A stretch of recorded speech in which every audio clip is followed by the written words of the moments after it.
former Gamecock Preston Thorne, Elijah Campbell, and Jen Jensen on the Game Network and streaming on the 107.5 The Game app.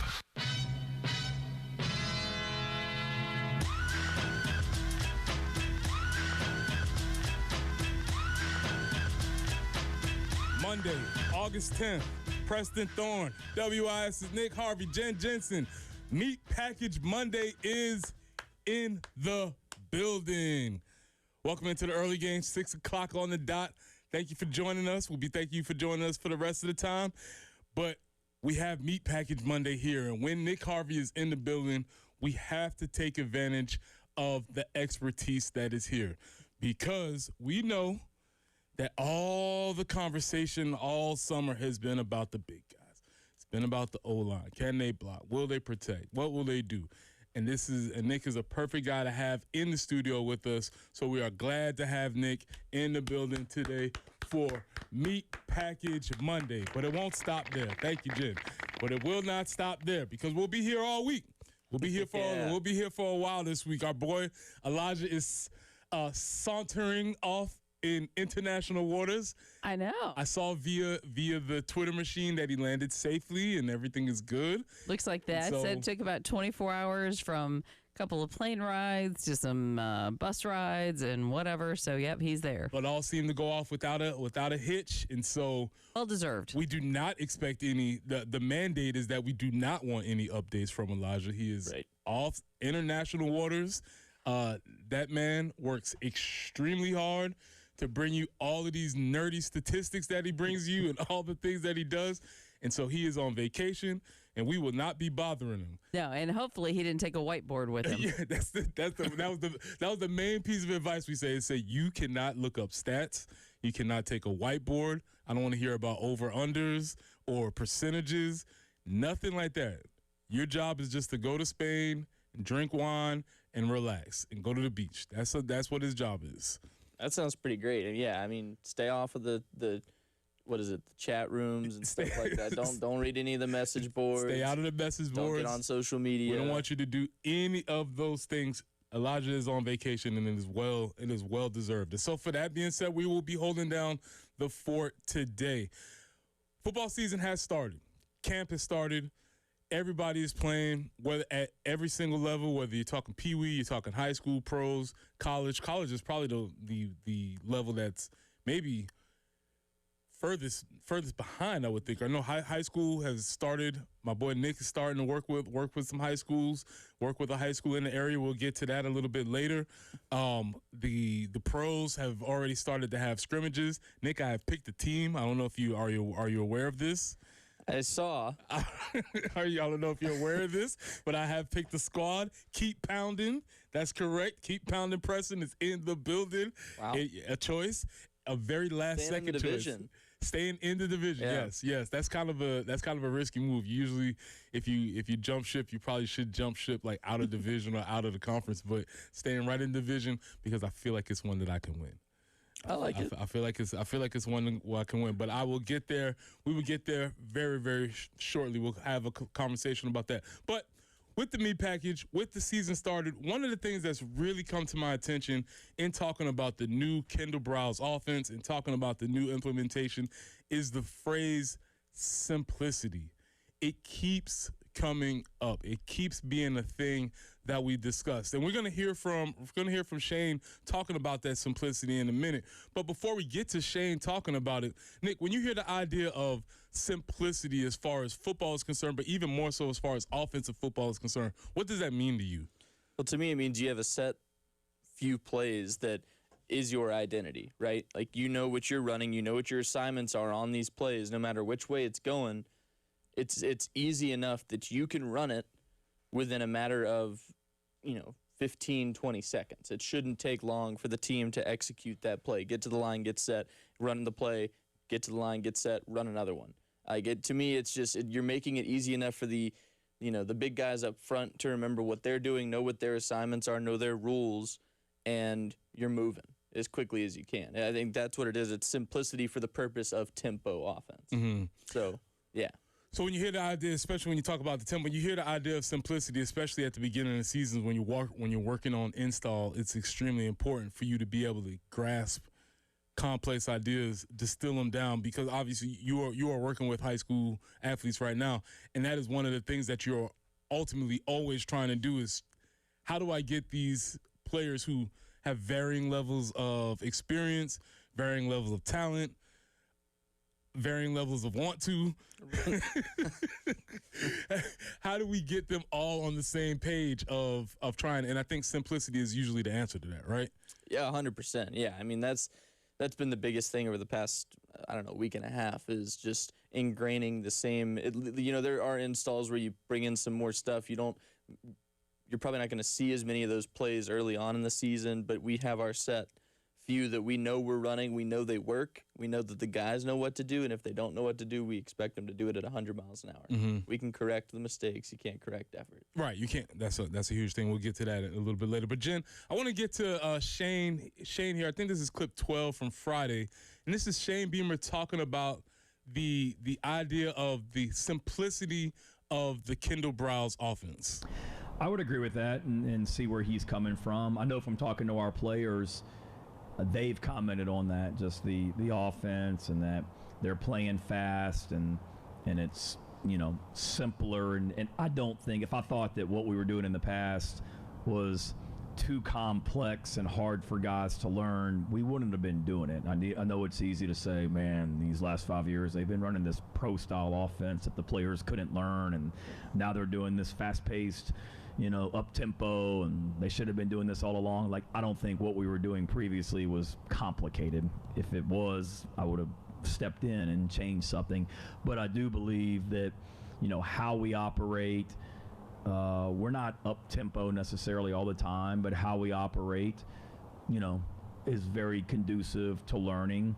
I don't think there's a huge amount of volume in what we're doing, so guys are able to get really good over and over. But I would, from talking to our players, I would agree with that based on what they've told me. But I would also say this, I think there's a learning curve in some ways because this system that KB has brought terminology-wise and verbiage-wise is completely different to anything that we've done the last 5 years. From the coordinator in 21 and 22 to the coordinator in 23 and 24 to the coordinator in 25. They were different systems, but there were a lot of verbiage, carryovers, terminology that kind of carried over from one coach to the next. This is completely different. There's a little bit of similarities because, our coordinator in 23 and 24 had been at Arkansas and was in this system. So there's some things that he brought that Kendall still does, but for the most part, it's learning for me because it's completely different, how we do things. And then once you kind of learn it, it makes sense and it clicks, but there's a little bit of a learning curve. But I understand where Lane's coming from and would agree with that. And I think our players would tell you the same thing.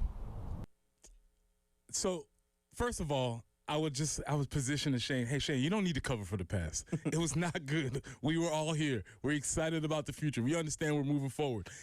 And the second thing I would say is that, yes, this is a totally different offense because he even noted that those were advertised as pro-style offenses. This is advertised as a college/high school style offense. And when I say high school, I don't say that disparagingly because high school is known to be the innovator of offenses. Offensive styles trickle up from high school in football. So I don't say that disparagingly. So yes, there is a clear line between what was the offenses noted as pro-style offenses, because that's what Shane said, that was what Shane favored, to now being college-style offenses. And when you hear those two phrases, when you hear something is college-style versus pro-style, what does that mean to you? I mean, to me, I go back to the word simplicity. Right. Keep it simple. At the end of the day, these are college kids. Yes, you're trying to get them ready for the NFL, but you don't need to implement a pro-style offense while they're in college. Some of them might not be ready for it yet. And you've got to be able to slowly usher them into maybe a more complex version of a high school offense, but not to the level of the pro style. I mean, that's what the NFL is for. You go in, you develop, you learn even more about the way that your offense is run, and you implement it with guys who get paid a lot of money to do it. And instead, the past few years, it seems like they've been trying to force it on these guys like, hey, learn how to do this so you're ready. Let's make sure you're prepared for your first big boy job. The guys getting paid now. I mean, they're already in big boy jobs, really. So let's, just keep it simple. Do what you know how to do that's going to win you football games at the end of the day. Right. And the idea of that, or that you are running something to prepare them for a future that they may not get to. Right. Right. We are here now. Let's prepare them for the things that they need to take care of. Now, the other thing that he said that they, as you mentioned, he said, we do not have a bunch of volume. And again, you don't have to apologize for that. There's nothing to apologize for because you don't need a bunch of things in order to have a very functioning high-level offense. I like a football team, specifically an offense, that has a repertoire of like maybe 15 to 20 plays, but they know that they can come onto the field and say, this is what we're doing, and then execute it.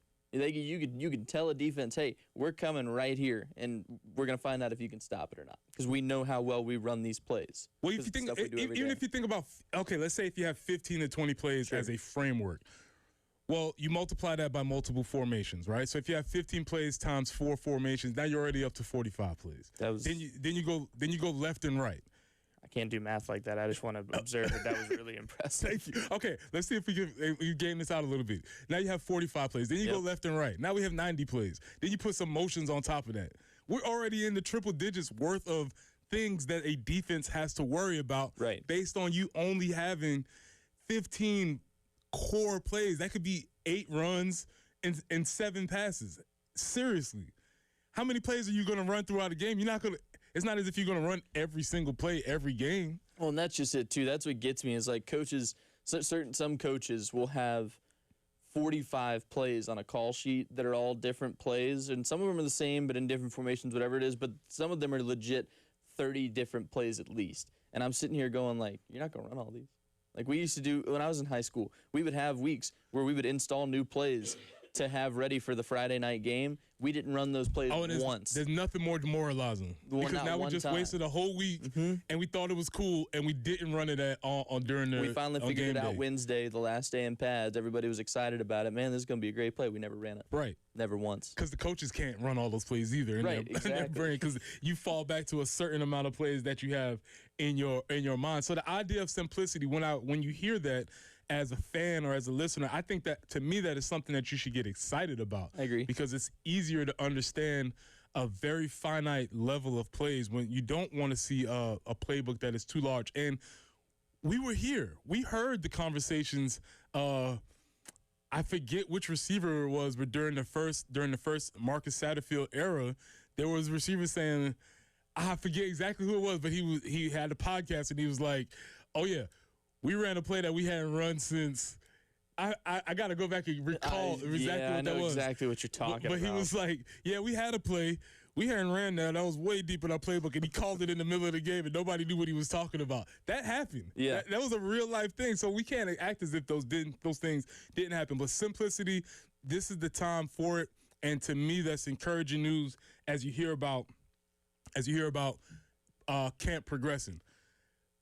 Part of you being simple is now that I don't have to worry about the playbook, I can actually worry about going out there playing. And the camp time is about position battles. When we come back, we'll discuss position battles. We'll discuss what the difference is in position battles, and we'll specifically look at the offensive line and how position battles work along the offensive line. This is the meat package. It's Meat Package Monday. This is the early game. Wow, what a play. The Game Network. Columbia, Charleston, Florence, and Myrtle Beach. A moment of good feels from your home of the Gamecocks, 107.5 The Game. Rattler crossing route, got it. And that's Jalen Brooks at the 10, the 5. Jalen going for it. Touchdown, Carolina. Touchdown, Jalen Brooks. Now that's some good feels right there. Spencer Rattler has done what no other Carolina quarterback has ever done. He's thrown 6 touchdown passes on the night. From 107.5 The Game and The Game Network. Broadcasting live from the Herndon Chevrolet studio. Herndon Chevrolet is your hometown dealer. Stop by today or shop online 24/7 at herndonchevy.com. A small business affirmation from Progressive. Bakery owners, you will be loved today. Every pastry will be flaky. Your cake will make a child's day. Your delivery van won't get sideswiped by a distracted garbage truck driver. But if so, breathe easy, knowing you'll get back to business quickly with Progressive protecting your commercial auto.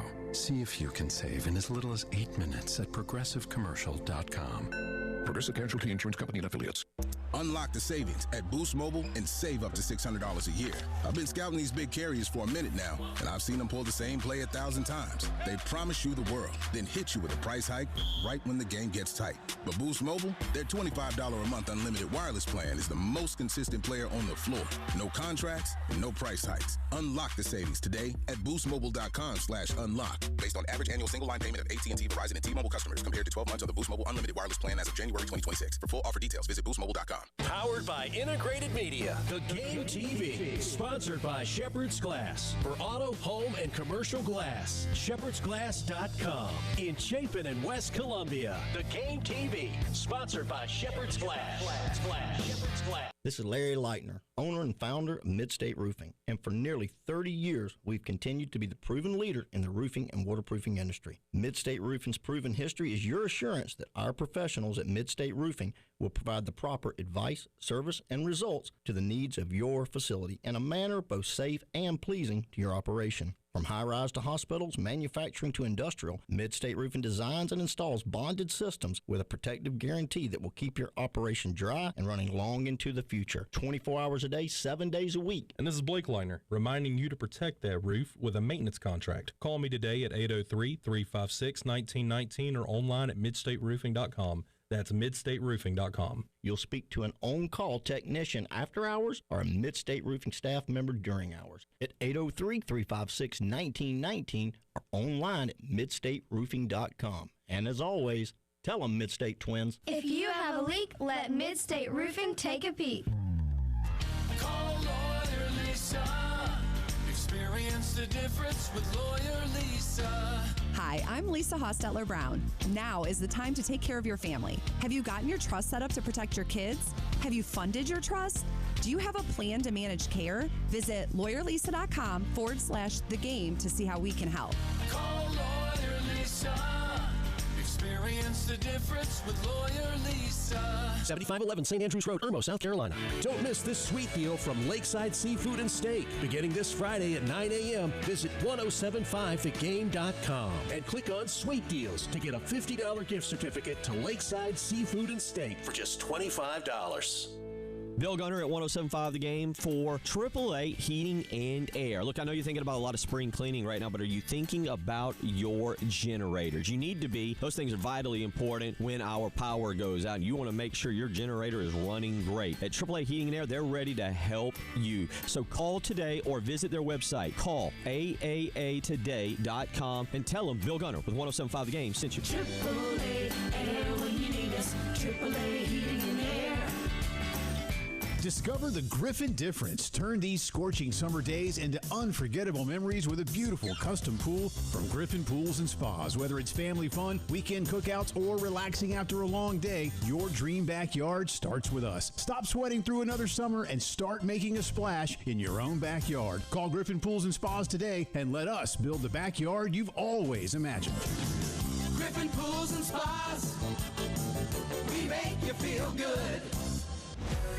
It's the Game Network Traffic Report from the Schroeder's Towing Traffic Center. Broken down and need a tow or even free signage for your lot? Dial pound 250 and use keyword tow truck today.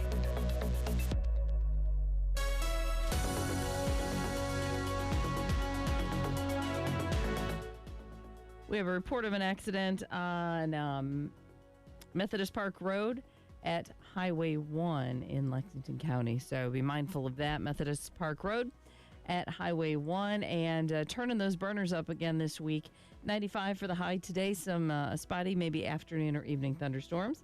Scattered thunderstorms tomorrow, high of 97. We stay in the upper 90s for the remainder of the week. A little bit warmer this morning than it has been. It is 77.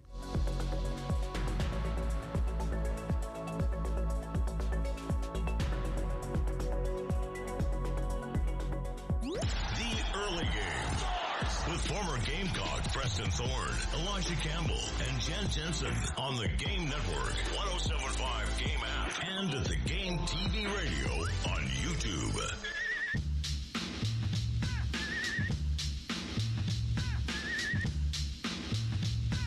Welcome back into the early game. It's Preston Thorne, WIS, Nick Harvey, Jen Jensen, Elijah Campbell's in España. I want to see how many different ways I could butcher that, say that the wrong way. Some coast in Spain, somewhere. Some beach somewhere. Yep. Very good. I think that's awesome. Very good, coach. Very good job. So this is us. You got the meat packages, Meat Package Monday. If you're just joining us, you're late. We started at 6. Show starts at 6. You need to be here at 6. That's okay. You can still join us because one of the big things, we're in camp season. Camp season is really about position battles. You have install, you have scrimmages, but there are a bulk of the roster. There's a bulk of the roster who is going through some form of a position battle. And one of the things I always want to explain to everybody listening, if you played any sport, then you understand the idea of a position battle. Now, the difference at college on the college level is that there are so many position battles that are happening, and they're not just happening at the top of the depth chart. There are some dudes who are penciled in. Nobody's pushing Nick Harvey for your spot either, but nobody's pushing Nick Harbor for his spot. He is going to start. Lenora Sellers is not in a position battle, despite what all the coaches try and say, right? Right. Dylan Stewart, when 100% healthy, will not be in a position battle. And there's maybe 2 or 3 other guys sprinkled along the team that are not at the top end of the position battle. But everybody else is. Whether it's for a starting position, whether it's for a backup position, whether it's not you're going to redshirt, whether you're going to get sent to scout team, everybody is doing this during camp. What is your experience with this, having some experience obviously played, and also being a part of the camp situation at the college level? Well, I think, especially when you're playing, it's interesting because sometimes it's, especially when you're going to a new position. For instance, my junior year, I got moved to tackle. And I'd never played tackle. I was going up against somebody who was a tight end and also a lot of times lined up at tackle. So that was really interesting for me because I was going with this dude who's primarily been a tackle for the majority of his high school career. You have so much to learn, which, to be fair, the tackle position isn't quite as complex necessarily as, say, a guard, right? Because you're remembering all these pull assignments, where you're climbing to. A lot of times a tackle, especially on the backside, you're either in and up, or you're sealing off the backside. That's what you have to remember. I like it. Football hands are going. And so from that perspective, it's more simple. But as a tackle, you're also learning a lot more of the complexities of a pass set. Because when you're passing, a tackle has a much harder job containing the outside. So that was a lot. And at the end of the day, you're just trying to prove that if you're not going to be the most technical, or you have a lot to learn, like I was saying in the first segment there, just give 100%. If you're going at 110 miles an hour, they'll correct the mistakes. Coaches love to correct the mistakes, but they don't love to sit there and watch mistakes be made while you're doing it at 25%. Right. That's just going to make somebody upset. So at the end of the day, it comes down to a body language thing, in my opinion. I think you see it a lot where if a guy's dragging on the field, if he's got his head down, if he's, I don't want to say being toxic, but in a way, if he's being toxic, he's being a me guy and not a team guy. 9 times out of 10, that guy's not winning a position battle because they know that he's not going to be with the team when things get rough. When you face adversity, how do you respond for yourself and for I'll tell you what's tough to beat.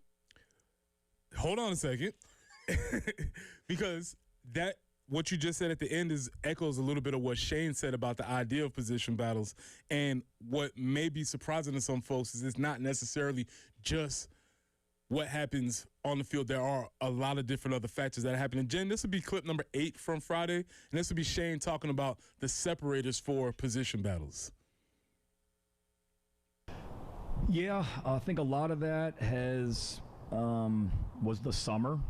That obviously we don't broadcast what we did in the summer and whatnot, but I mean, I spent, Luke and his guys did a great job. I spent over 3 hours this morning with the strength staff, just me and the strength coaches, going through every player on the team and talking about the summer. And, we pay a lot of attention to that. How available you are in the summer. Do you have a bunch of bumps and bruises and issues that keep you out of workouts, or are you readily available every workout that we had going back to May? Because that means we can depend on you. Injuries are a part of it. I'm not saying that, but the guys that are able to sustain and do what they need to do in the summertime, that's something that I put a lot of stock in.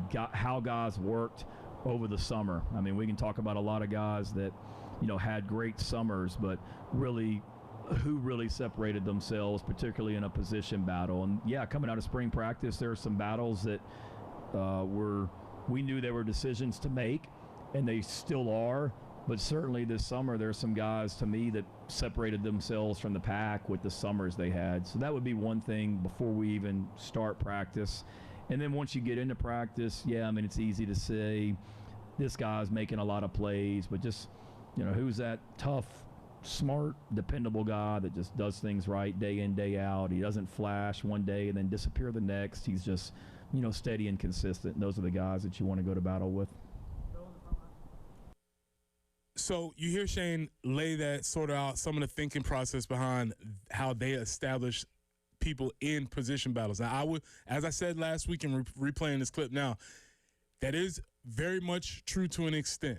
However, you can't have gone out there and had a great summer, and then when the pads start popping, you don't show up.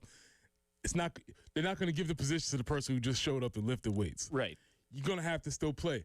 But what we assume is that if you had a great summer, that is going to help you get into if the summer program was what it's supposed to be, that is going to help you get into position to make plays when camp starts. It's expected to see it translate to the field 100%, because especially in college, at the college level, because so many of the workouts those guys do over the summer are direct translations of what they'll do on the field. Like, I know they have these complex machines now where, like, there's a certain machine that I know is in the Gamecock football weight room that's strictly kind of like, it's not a bench press by any means, but it's 2 separate handles, and it's strictly for those guys to punch, and they load a bunch of weight on it. It's things like that where, like, they're gearing them up to be popping pads, getting hands on people, doing things that, like, and there are charts, because some guys don't make it all the way through the workouts. That's a part of the summer grind.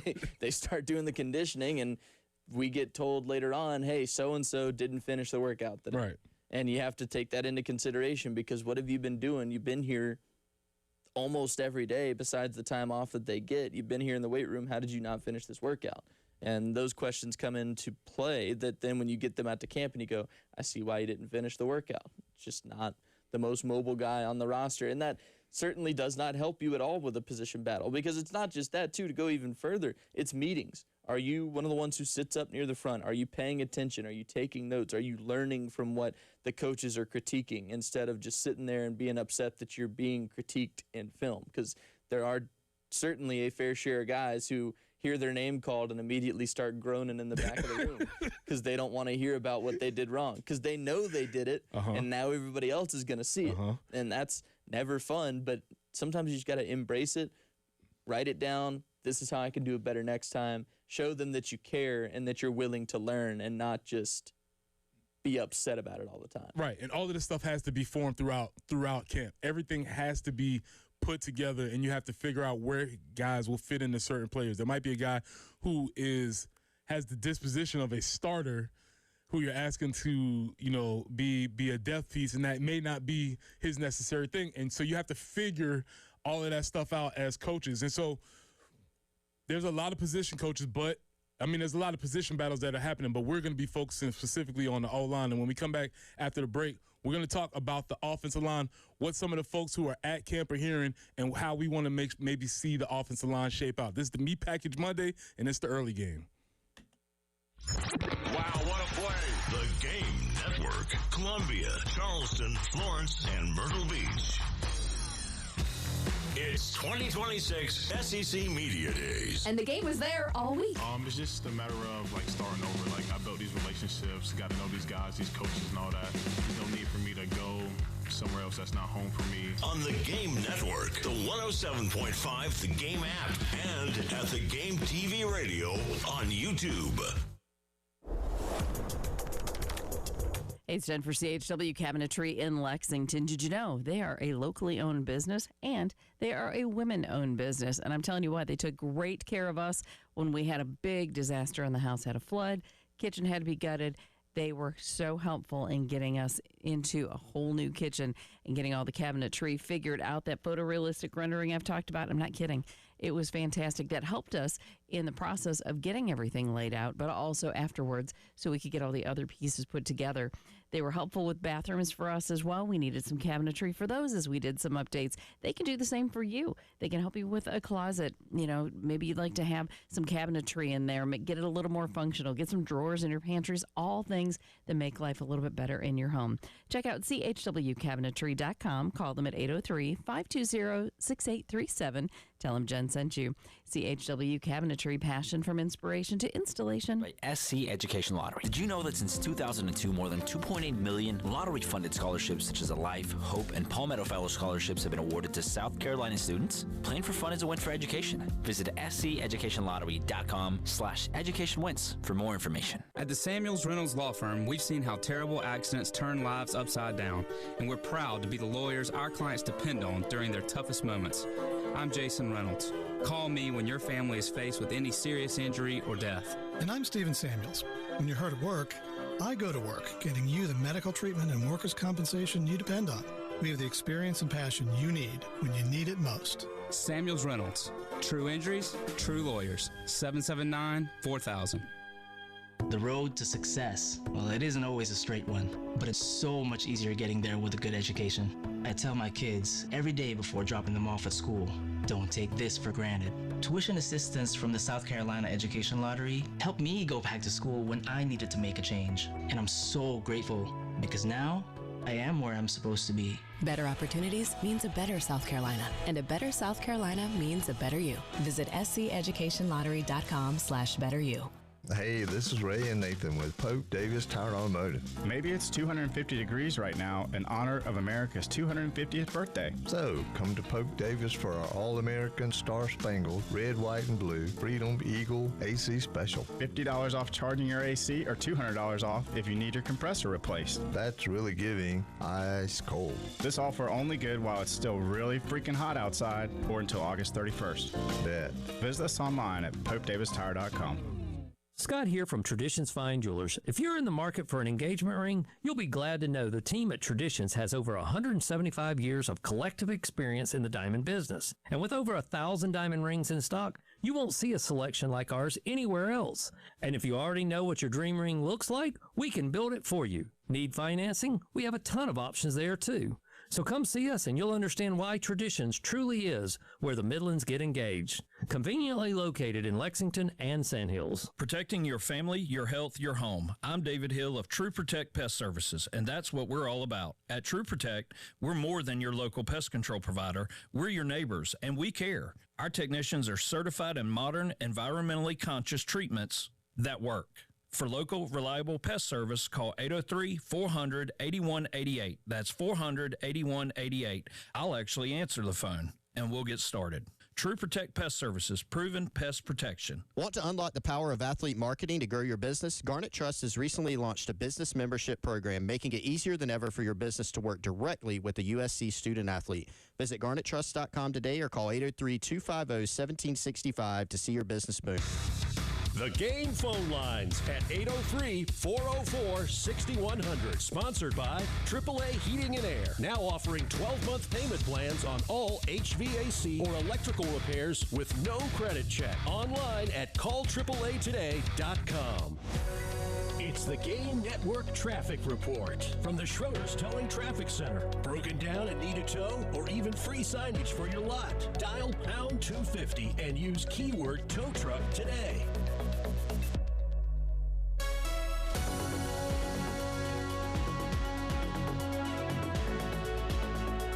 I-20 westbound before Alpine Road, we do have an accident there, and Methodist Park Road at Highway 1. And it's going to be hot and humid this week, definitely warmer than last week. 95 today with some spotty afternoon or evening thunderstorms. Scattered thunderstorms tomorrow and a high of 97. Right now, it's 77.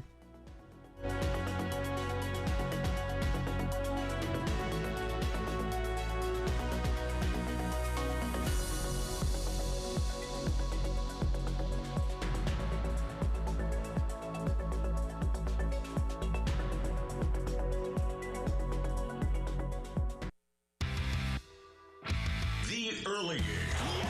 With former Gamecock Preston Thorne, Elijah Campbell, and Jen Jensen. On the Game Network, 107.5 Game app, and at the Game TV radio on YouTube.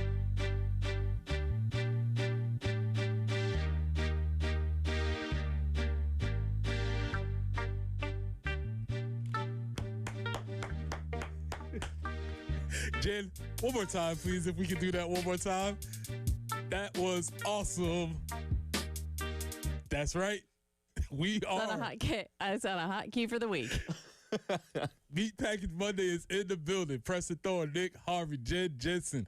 And since we have the meats, we might as well be talking about the big guys. We're talking about position battles, simplicity, all of the things that are building up to this conversation that I really wanted to have about the offensive line. First and foremost, Jacarius Peak, no updates with that.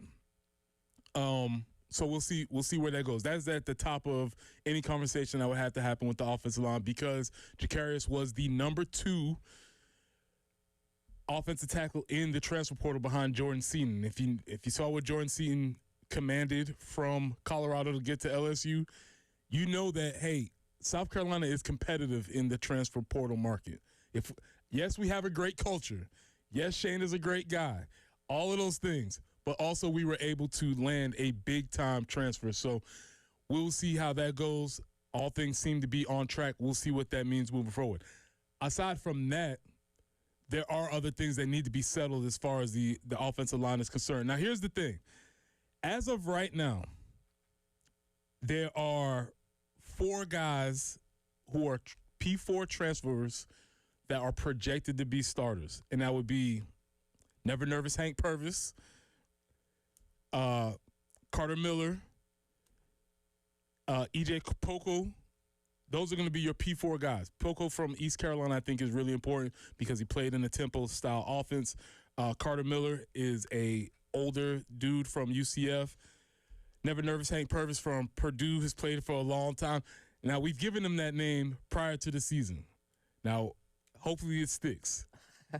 I really hope it does. I do know Rick Henry and I played in the Birdies with Beamer tournament a couple weeks ago, and we had the passing game coordinator, Ben Burris, in our group. I can tell you the coaching staff is very high on Hank. Okay. All right, cool. Like, in a way where, like, he seems like, from what I gathered, he's one of those dudes. You know what I mean? Like, he's funny, but he gets the job solid. Done. So Never nervous, Hank Purvis. So that is the line for that. The biggest thing for me was that obviously the offensive line needed to be retooled, rebuilt, whatever you want to discover, however you want to say it. And it felt like Shane Beamer and company went out and did that. And for me, regardless of how it turns out, as a fan, you have to at least applaud the effort for them to go out and correct what they knew needed to be corrected. Yeah, well, and 2, I mean, I saw some video, and maybe it was from Saturday's practice. I think that's when it was, that they got some good shots of the O-line going through the chutes, going up under the Did it blow up on Twitter this time?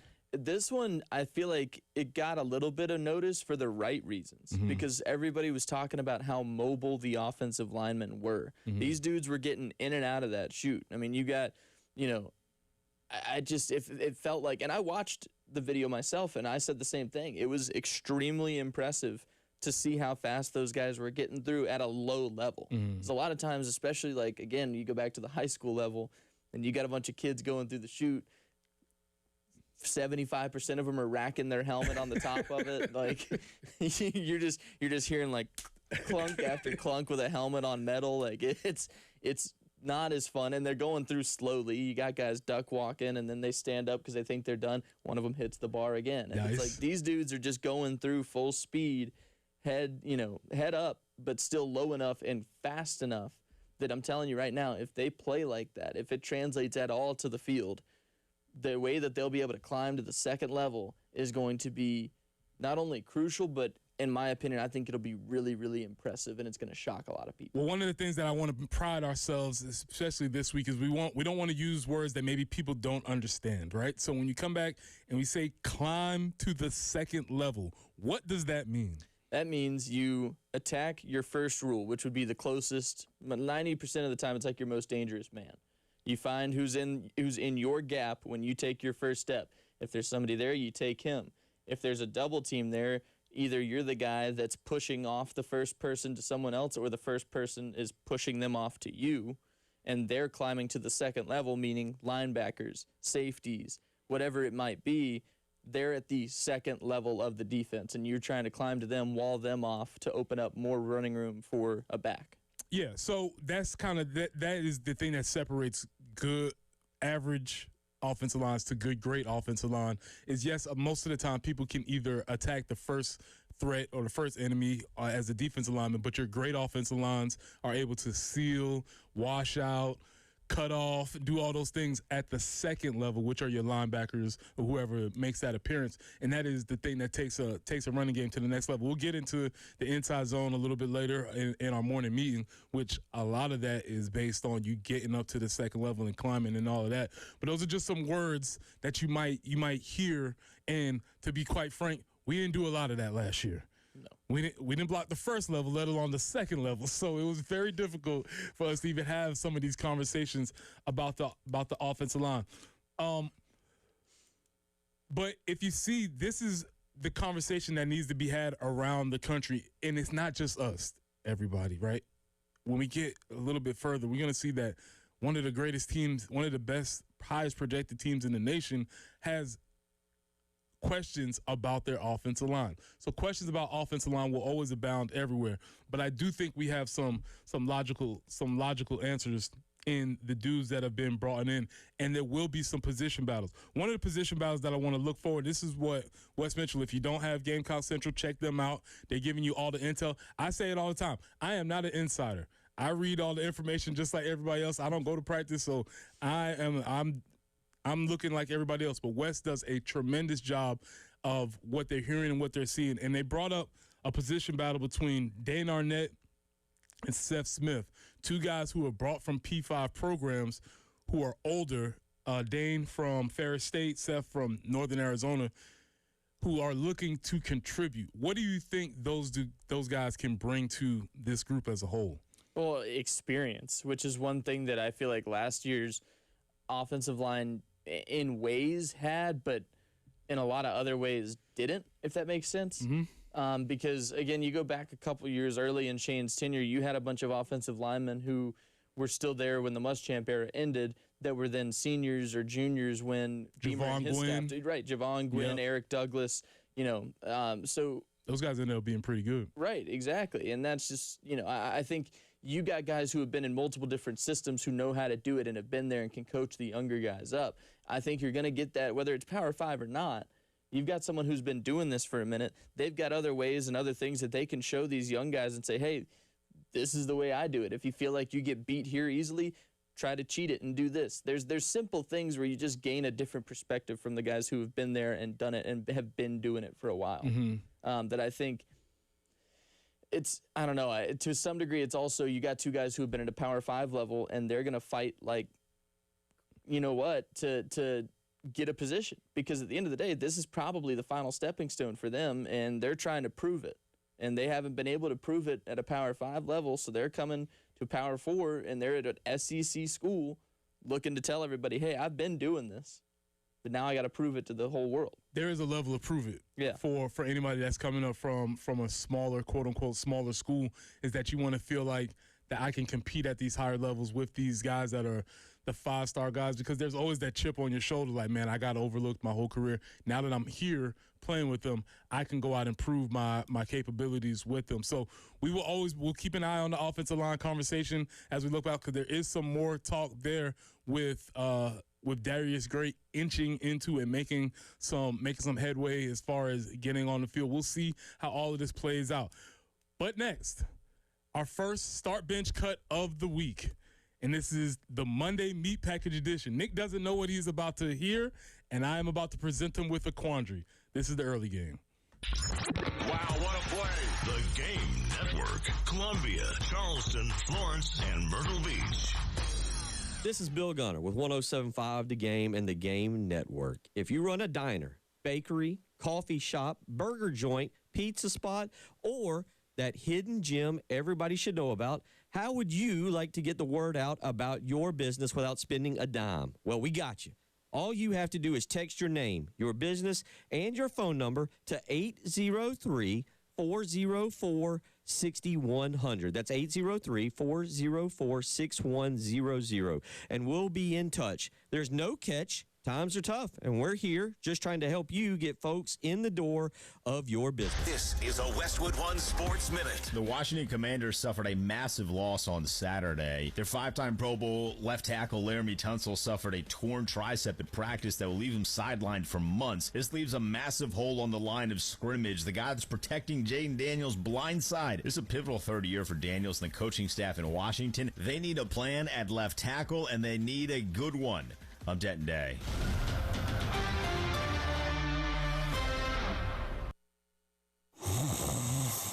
Sound familiar?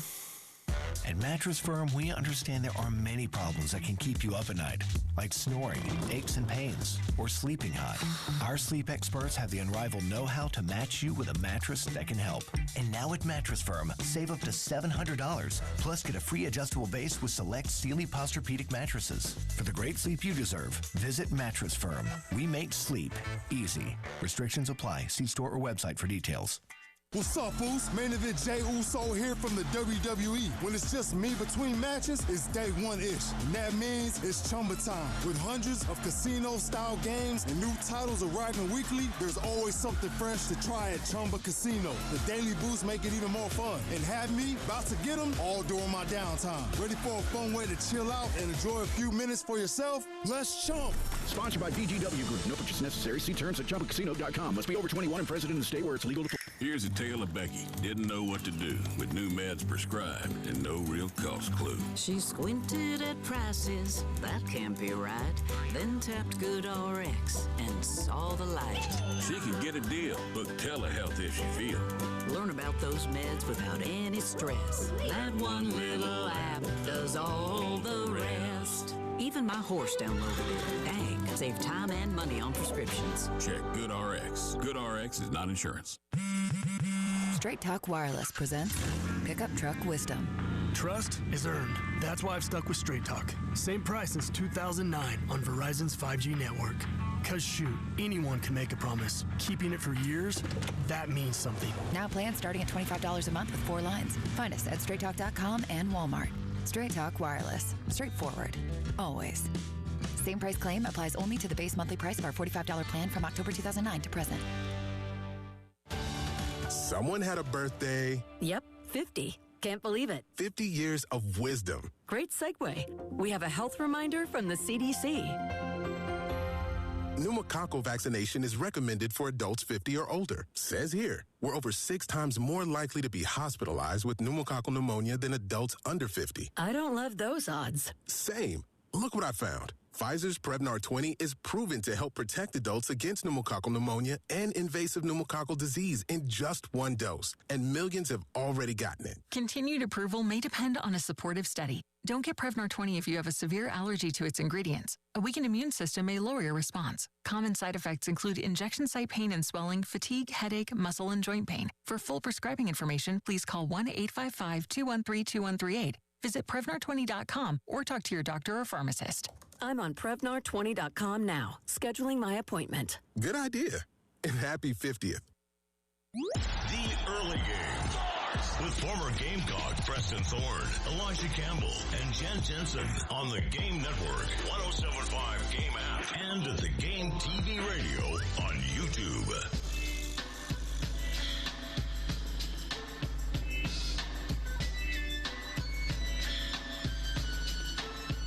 Welcome back into the early game. It's Preston Thorne, Jen Jensen, Nick Harvey, Meat Package. We have the meats. Oh, that's going to bring me so much joy. It's going to bring me so much joy. I feel like I just have to, just do something to make myself look strong. And you know what? We do have the meats because this is what we're going to do this week is we're going to do a couple of start bench cuts. And today, since it's Meat Package Monday, and we're talking about simplicity, I'm going to present with you a scenario, and I want you to start, bench, cut. And you out there listening, y'all can do the same thing. Start, bench, cut. You have a grill. You have wood. You have fire. Simple. Simple setup.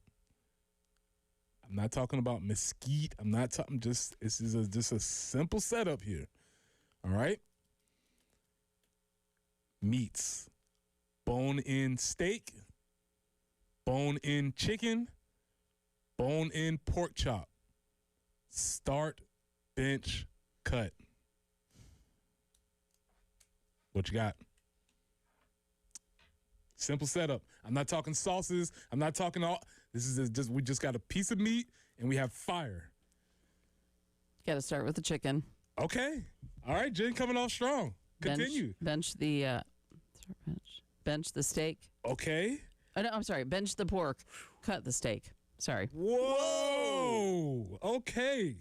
I always say, and I always get made fun of, I'm not a big steak fan. It tastes too much like meat. I can't make up. My steak tastes too much like meat. See, I've eaten elk before and been like, that's too gamey. That's a little meaty. That's a little too gamey for me. That's a little too lean. Ooh, you just gave me an idea for tomorrow's game meats. But continue. All right, so wait. Jen, start the chicken. Mm-hmm. Bench the pork. Cut the steak. Yes. That is a take. It's bold. That is a bold take. Yep. Especially for a sports station, I feel like there's going to be a lot of pushback. Just a little. Mm-hmm. All right. I'm starting steak. I'm benching chicken. As much as I love a pork chop, I got to cut a pork chop. Cutting the pork chop. At the end of the day, I'm thinking more protein here. Okay. And pork chop's got probably the least amount of protein. All right. Now again, remember, if you're out there, if you want to text in your start bench cut, we'll get to them. But remember, this is just fire, fire on the grill. This is not sauces. This is not. We're just going straight up. I'm going to start steak. I am going to bench the pork chop. And I think I'm going to cut the chicken. Wow. And if I could have option 4, I'd start like a salmon on the grill, to be honest. Ooh, okay. But I know we're on land animals right now, but meat. We're not doing animals of the sea. Right, meat. right, exactly. I mean, I grew up on a farm. You would think I would be like all about the meat, but just I think there's one. Bless your heart, Dad. I think there's one too many times where he might have cooked some steaks on the grill. Maybe a little well done. Yeah. A little too much too. That's the thing. I think for me, growing up, I did not discover the pleasures of a properly cooked steak. We did like oven steaks, and they were just cooked. And cooked. Very much cooked. Cooked very, very, you know what I'm saying? So the pleasures of a well-cooked steak was not something I discovered until I became an adult. Yeah, and I will say, if it's a really, really, really good steak, I don't mind. I don't mind. It's just if I go on the menu, that's not the first thing. I might try somebody else's and actually that isn't pretty. That isn't bad. But it just doesn't hit me. I had a bad steak experience that I provided, unfortunately, for myself a couple weeks ago. Well, I was home with my family. Everybody's there. We're all hanging out. and my mom got these Costco ribeyes, thickest steak I've ever seen in my life. And so I'm like super worried about the cook. I'm worried that I'm just going to undercook the crap out of all these steaks. They weren't undercooked. So I'm going to just say that. They weren't super charred, but we cut into them. It was like, all right. You went. There's a lot going on here. A little too far. A lot to unpack. I can see how that could happen. Yeah. So for 3 folks, we had 3 different lineups. It's impressive. We had 3 different lineups, which is very, very interesting. But I do actually kind of fun. It is very interesting. If you want to text in, let us know your start bench cut. Just wood, just fire, bone in, steak, chicken, pork chop. What would that be, or what would that look like for a lot of the folks coming in? We will continue with our start bench cuts throughout the week because this is the meat package and we have very important data that we need to gather from our listening audiences. When we come back to start the 7 o'clock, hey, Ohio State is very good, but they have one glaring question. The same question that we have in South Carolina. What is a Buckeye? Oh, no. Who is going to play offensive line? We'll have that discussion when we come back. This is the early game.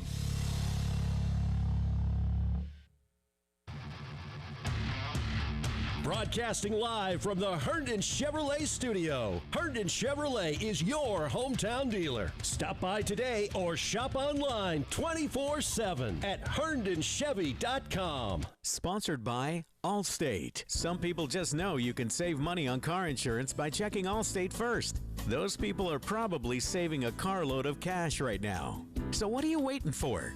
Check Allstate first for a quote today. You're in good hands with Allstate. Someone had a birthday. Yep, 50. Can't believe it. 50 years of wisdom. Great segue. We have a health reminder from the CDC. Pneumococcal vaccination is recommended for adults 50 or older. Says here, we're over 6 times more likely to be hospitalized with pneumococcal pneumonia than adults under 50. I don't love those odds. Same. Look what I found. Pfizer's Prevnar 20 is proven to help protect adults against pneumococcal pneumonia and invasive pneumococcal disease in just 1 dose. And millions have already gotten it. Continued approval may depend on a supportive study. Don't get Prevnar 20 if you have a severe allergy to its ingredients. A weakened immune system may lower your response. Common side effects include injection site pain and swelling, fatigue, headache, muscle, and joint pain. For full prescribing information, please call 1-855-213-2138. Visit Prevnar20.com or talk to your doctor or pharmacist. I'm on Prevnar20.com now, scheduling my appointment. Good idea. And happy 50th. It's the Hendrick Chevrolet Countdown to Kickoff. 26 days away. Hendrick. The most trusted name in automotive is right here in Columbia. Hendrick Chevrolet and Hendrick GMC. Buy now and make no payments for 3 months. Shop the nation's #1 dealer group, Hendrick Chevrolet and Hendrick GMC. With approved credit, see dealer for details. Vista Roofing, your local CertainTeed Select Shingle Master. Looking for a roof that's built to last? Trust the certified experts at Vista Roofing for professional installation, top-tier materials, and peace of mind backed by industry-leading warranties. From repairs to full replacements, Vista Roofing delivers durable results and exceptional service. Call now or visit VistaRoofingINC.com to schedule your free estimate. Vista Roofing, raising the standard 1 shingle at a time. The new Smokin' Honey Melts are here at Firehouse Subs. They were founded by firefighters, so when they make a new melt, they build it right. Melty, toasty, and packed with prime rib or grilled chicken breast, then drizzle with the new Smokin' Honey Chipotle sauce. Sweet, smoky, built right. It takes a Firehouse kitchen to make a melt this good. Try the new Smokin' Honey Melts today, only at Firehouse Subs, at participating U.S. restaurants. Powered by Integrated Media, the Game TV, sponsored by Shepherd's Glass. For auto, home, and commercial glass, shepherdsglass.com. In Chapin and West Columbia, the Game TV, sponsored by Shepherd's Glass. Shepherd's Glass. I answered the call, and even though I no longer wear the uniform, I am still a Marine, still serving those around me, my country, and my community. That is Semper Fidelis. Always faithful, always Marine. It's the Game Network Traffic Report from the Schroeder's Towing Traffic Center. Broken down and need a tow, or even free signage for your lot? Dial pound 250 and use keyword tow truck today. In downtown Columbia, we have Gervais at Hugie Street where there is an accident. Also, I-20 westbound before Alpine Road and Methodist Park Road at Highway 1. It's going to be a warm week. It's going to be a humid week as well. Spotty afternoon thunderstorms today. 95 for a high, some scattered ones tomorrow. 97. We stay upper 90s for the rest of the week. The next chance for thunderstorms will be again on Friday. Right now, though, starting off the morning at 77.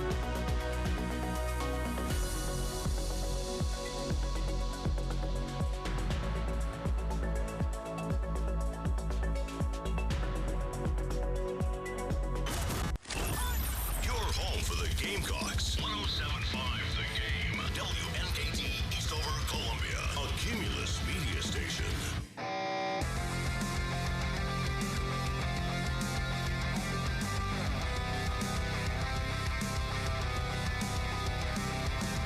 Back to sports. The early game with former Gamecock Preston Thorne, Elijah Campbell, and Jen Jensen on the Game Network, 107.5 Game app, and the Game TV radio on YouTube.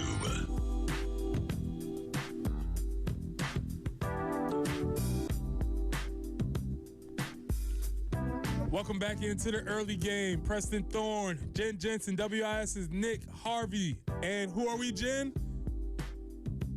We have the meats. That's right. We have the meats. This is Meat Package Monday. We will be with you all week discussing big guy things. A lot of big guy things this week. And we're not forcing the issue because the offensive line is extremely important. It's extremely important here. It's extremely important all around the country. And during the 7 o'clock segment this week, we want to look at an article that was on 3, or on 3. It was on 3, the website. I think that's how I say it. Was it on 3 or was it on 3? It was in an on 3 article. Okay. It was in an on 3 article. And the on 3 article says that these are the top questions. These are the top 10 most pressing questions for the top 10 teams in the country. And what we're going to do is we're going to look at these questions for the team, but also how they relate to South Carolina, because what I hope to present to everybody out there listening, if you're tuning in, I appreciate you all listening, is that understanding that we as a fan base, obviously we have questions, but we're not the only ones. Mm-hmm. There's teams all around the country who have very similar questions to the ones we have here. But before we get to that, we had a major question at the 6:45. We're talking about keeping it simple, and this is the meat package. And so if you just had fire and wood and you had a piece of meat, what would you start, bench, cut? Would it be steak, bone-in, and that's important, bone-in steak, bone-in chicken, bone-in pork chop? Jim, we had some people chiming in. Yeah, so York on the live stream says he would start the steak, he would bench the chicken, and he would cut the pork. Okay. It's very, very solid. That's the Nick Harvey. Oh, yeah. That's the Nick Harvey depth chart right there. And that thing, right? That absolutely works. It's very fine. If you want to chime in, we'll be glad to hear this. Again, this is no sauces. This is no techniques. This is just fire. And you said bone in. Bone in. Yeah. Uh-huh. Yep, and see, and I don't cook that much bone in. Yeah, see, that's a very important piece. We're trying to keep this as simple as meat, bone in, right? We're going as primitive as possible. I love it. As caveman as possible. With a beer can in one hand. Exactly. Yeah. Exactly. That being said, listen, Ohio State is going to be very good. I don't think there's any question or doubt about that. We know that they're going to be very good. They're going to have players. They're going to have skilled athletes. They have a huge payroll.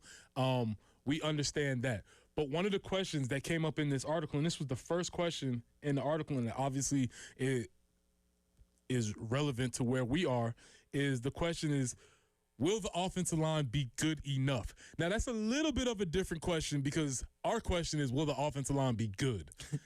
Their question is, will the offensive line be good enough?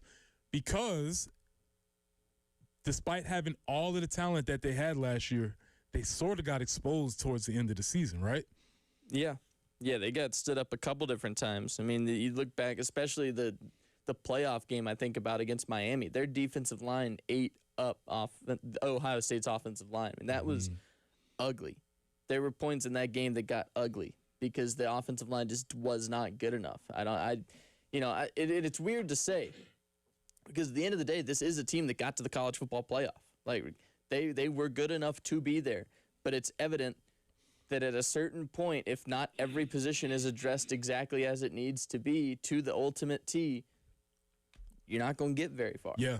I mean, that's crazy. And obviously Miami had, Ruben Bain, who ended up being a first-round guy. They had the other defensive end who was very good. So they had dudes at the edge rushing position. But you're right. Despite you having all of these different spots on the roster and having whatever the number, millions of dollars on your roster, if you don't have this one position set, you can get to a certain level, but eventually you're going to get exposed. And they got exposed a little bit later. That's why the question is, will the offensive line be good enough is really important, because no matter who you are, you can't avoid the idea that your offensive line is going to have to produce at some point. Yeah, well, and too, reading this on 3 article again, they're returning a lot of guys from last year, but how big of an improvement, how much change did they make in the offseason? They didn't go in the portal after anybody else, and just like this article references, you have to make sure that your tackles can stop opposing edge rushers, because that's what got them beat up and down the field last year. And another big thing, too, and this is as a lineman, it makes me happy when people say things like, it doesn't matter if you have Julian Sayin or Jeremiah Smith if your offensive line isn't doing their job. And again, that's true. You had all these offensive weapons. You didn't have the guys on the edges that could protect your quarterback well enough to successfully continue executing the offense when you get deeper and deeper into the season. Yeah, and we're going to find out pretty early. We'll find out early in the season if they're going to be good enough to take them to that next level. And they're going to have several tests throughout the year, because I do think that's the question. But all you have to do is just take that same statement, and you could just say, it doesn't matter if you have Lenora Sellers or Nick Harbor. It doesn't matter if your offensive line can't block. That's why I thought this was so apropos for the question, for the conversation that we're having today, is that regardless of the level of football you're playing, whether you're talking about a top 10 team or a team like South Carolina that's trying to crack the top 25 or trying to be in these sort of conversations, it all comes down to the folks who nobody wants to talk about. Nobody's excited. Nobody's super excited we signed the #1 interior offensive lineman in the country, Darius Gray. And I'm not saying that people weren't excited, but people were like, oh, that's great. Awesome. Whereas if it would have been the #1 wide receiver in the country, people would have been going crazy. Would have been on fire. Yeah. And it just shows the different level, but let those interior guys not block, as we have experienced. Let them be penalty prone, as we have experienced. And then all of a sudden, everybody wants to pay attention to the offensive line. That's the only time they do. When there's a penalty thrown, you hear their number, or they're getting a penalty called on them. So the offensive line is going to be extremely important. And we know that this is happening throughout the depth charts of the season. Now, with Ohio State, as you said, they were building through development of folks that they felt that they already had in the stable, because Ohio State recruits at a very high level. We know that. So they're choosing to rebuild their offensive line based on what they had in-house, not going to the transfer portal. South Carolina's taking, I would say, maybe a hybrid route. Yeah. Maybe a hybrid route, maybe even more so through the portal, because if you look at what the projected, now this is just projected, we don't know what's going to happen, but 4 out of the 5 projected starters are transfer portal guys that came in this past year. And only one of those guys is somebody who's coming through the development or high school recruiting. So South Carolina's taking a portal-heavy approach, while Ohio State is taking a development-heavy approach. But both teams have the urgency of needing this to get done now. Well, and I would argue South Carolina maybe more than Ohio State, because Ryan Day won a national championship in the past 3 seasons. He's done it. He's got some more room, I think. Shane is starting to maybe run out a little bit of that wiggle room where this has to happen now. It's win now. There's no more we're turning the system around, we're developing. We're in year 6, right? So, no, there isn't any more let's see what happens as these guys grow and develop. It's win right now. Offensive line plays good right now. Last year we saw a very, very bad offensive line. That's just, to be blunt, that's what it was. It was not good.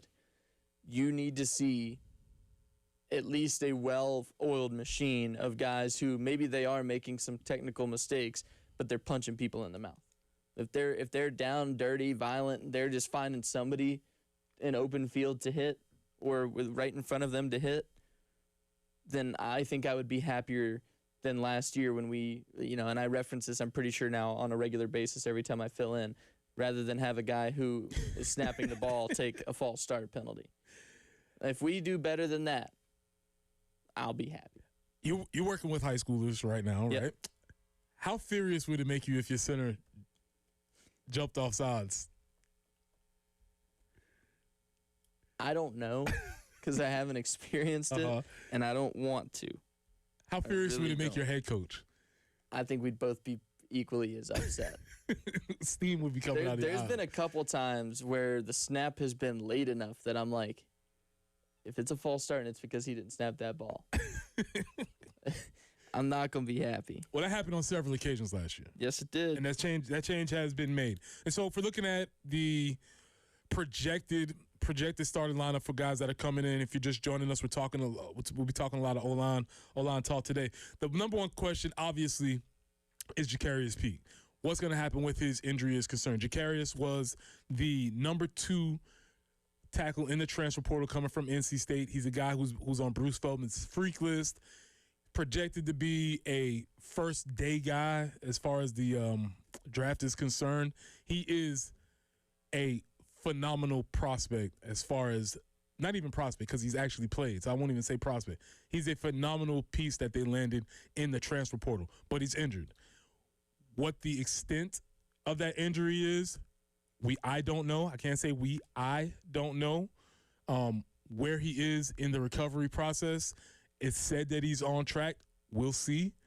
We will have that information as time marches on. We'll see how available he is. But that is probably the first question that has to be answered if we're talking about rebuilding this offensive line. Well, and I hope, too, because I know Shane said that he's running and he's doing certain things. I hope that is obviously a slow buildup. You want to make sure that he's ready for it, that he's 100% good to go with things like that. But at the same time, I do hope those are conditioning runs and they're not just like, let's see how your knee feels today.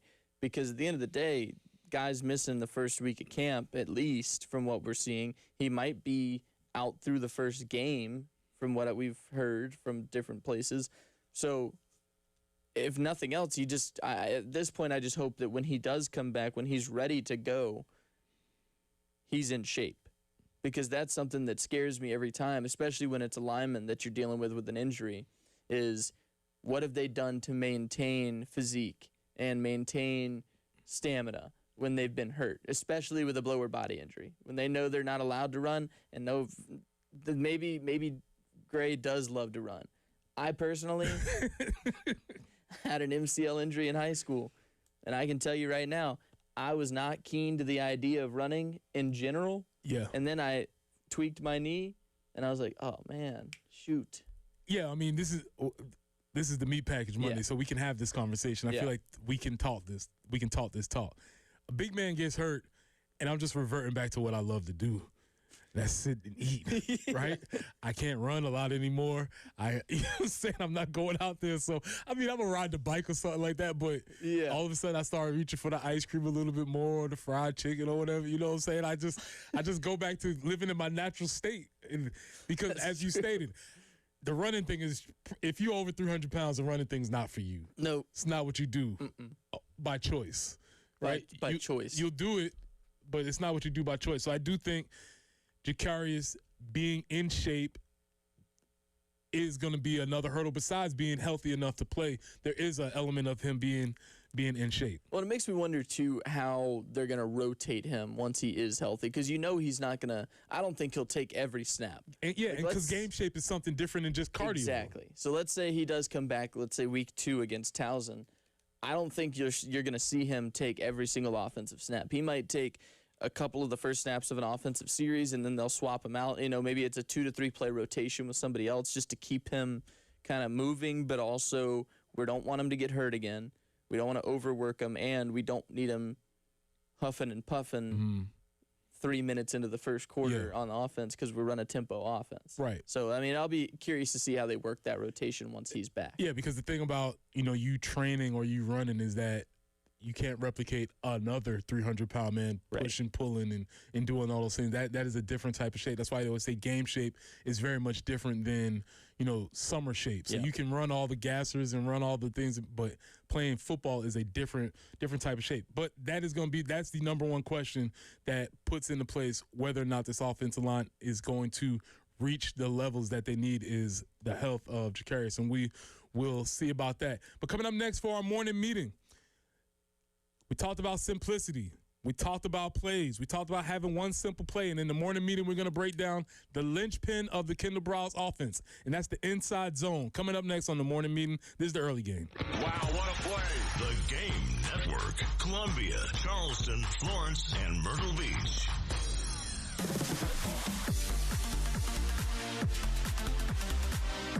Hate paying for streaming?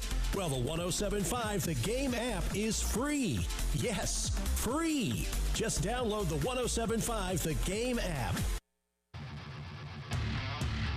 Broadcasting live from the Herndon Chevrolet studio. Herndon Chevrolet is your hometown dealer. Stop by today or shop online 24/7 at herndonchevy.com. Press here for our friends at Integrated Media. Listen, the time is ticking. The season is approaching. You need to make sure that you have your outdoor setup ready. What does your outdoor setup look like? Samsung Terrace TVs that are waterproof, Sonos outdoor speakers for TV and music, and my favorite, Wi-Fi that works indoors and outdoors, so you can have all your devices running at the same time without having to worry about any of that silly lag time on buffering or loading or whatever the internet does when you don't have enough of it. The folks from Integrated Media will provide all the materials that you need so that you can quad box, multi-screen, have all your devices going at the same time and not have to worry about that.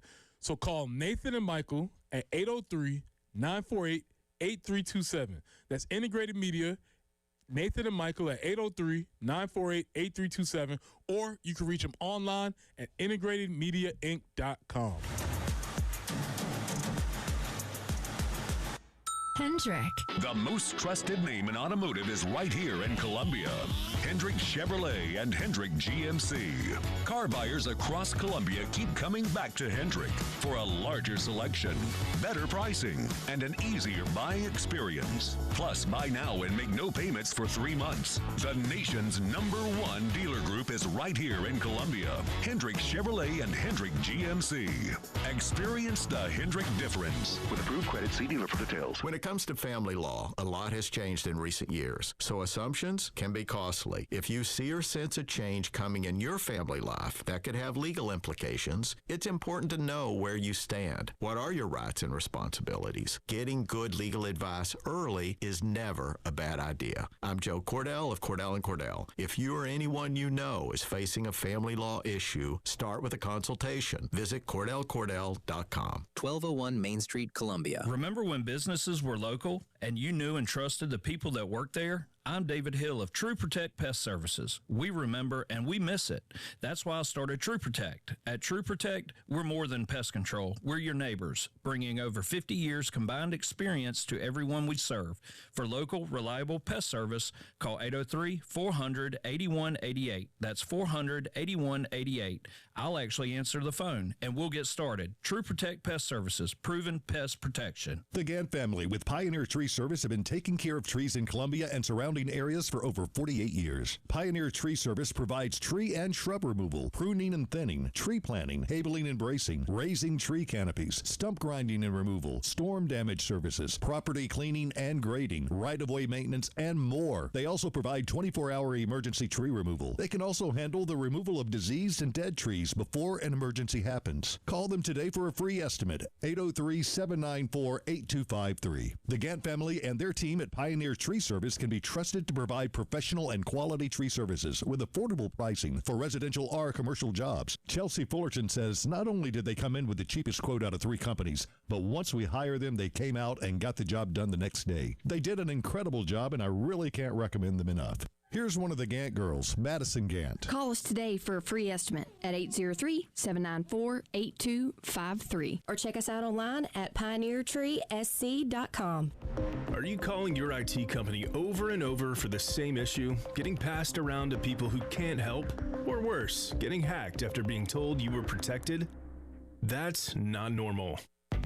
At IntelliSystems, real engineers answer the phone live, resolve issues quickly, and explain things in plain English. If something feels off with your current IT provider, it probably is. Call IntelliSystems today and see what better IT support should actually feel like. IntelliSystems.com.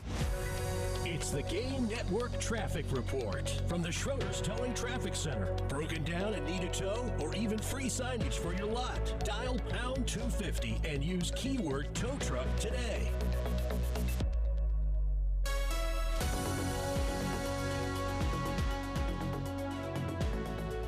Garner's Ferry at Congaree Road. There seems to be an object in the roadway slowing things down a bit. Gervais Street at Hugie, an accident, as well as I-20 westbound before Alpine Road. Methodist Park Road at Highway 1 in the cleanup stages. Old Cherokee Road there at New Providence Elementary. We do have a report of an accident there, so be careful. If you are headed to Augusta this morning, do be mindful that there is a pretty significant accident, I-20 westbound, and is slow and pretty much stopped between mile marker 33 and 29. So do keep that in mind. Looking for a high today of 93. The Early Game. With former Gamecock Preston Thorne, Elijah Campbell, and Jen Jensen. On the Game Network, 107.5 Game app, and the Game TV radio on YouTube.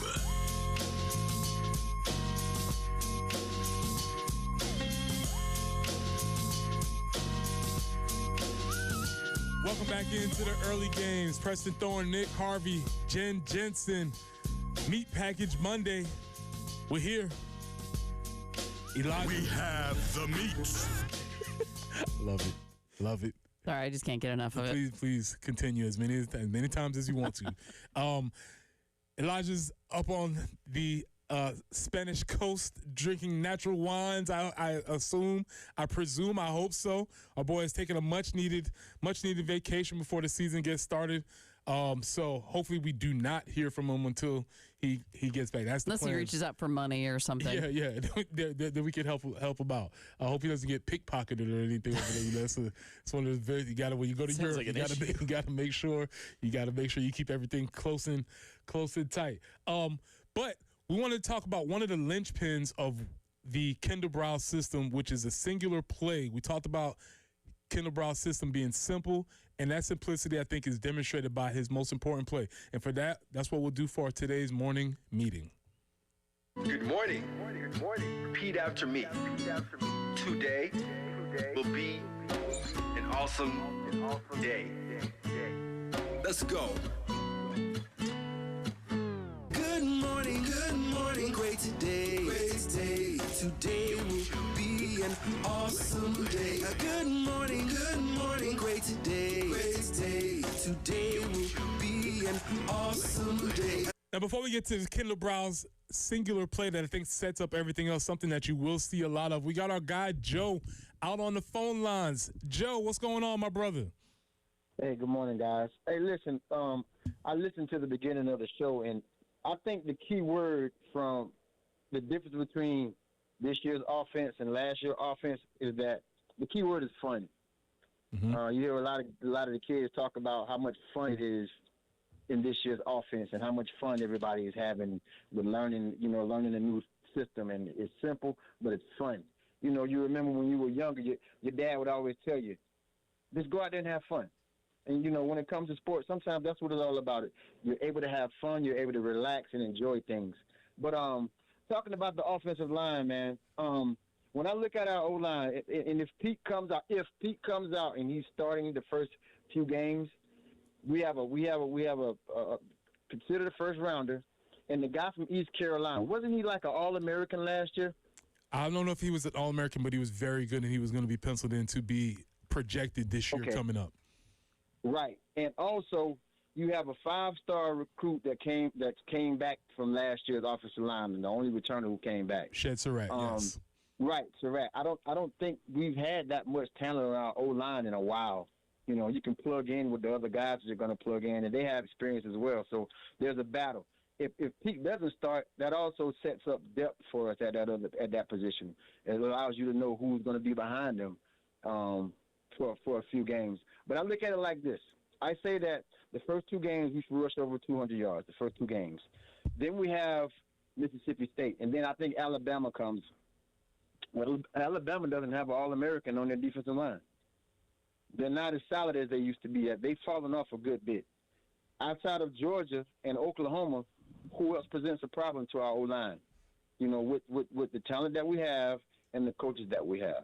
And I'll hang up and listen to what you guys have to say. Good show as usual, fellas. Appreciate you, Joe. Yeah, I think that's a very serious statement. Let me start from the back. I think we as fans need to recalibrate the way we see Alabama.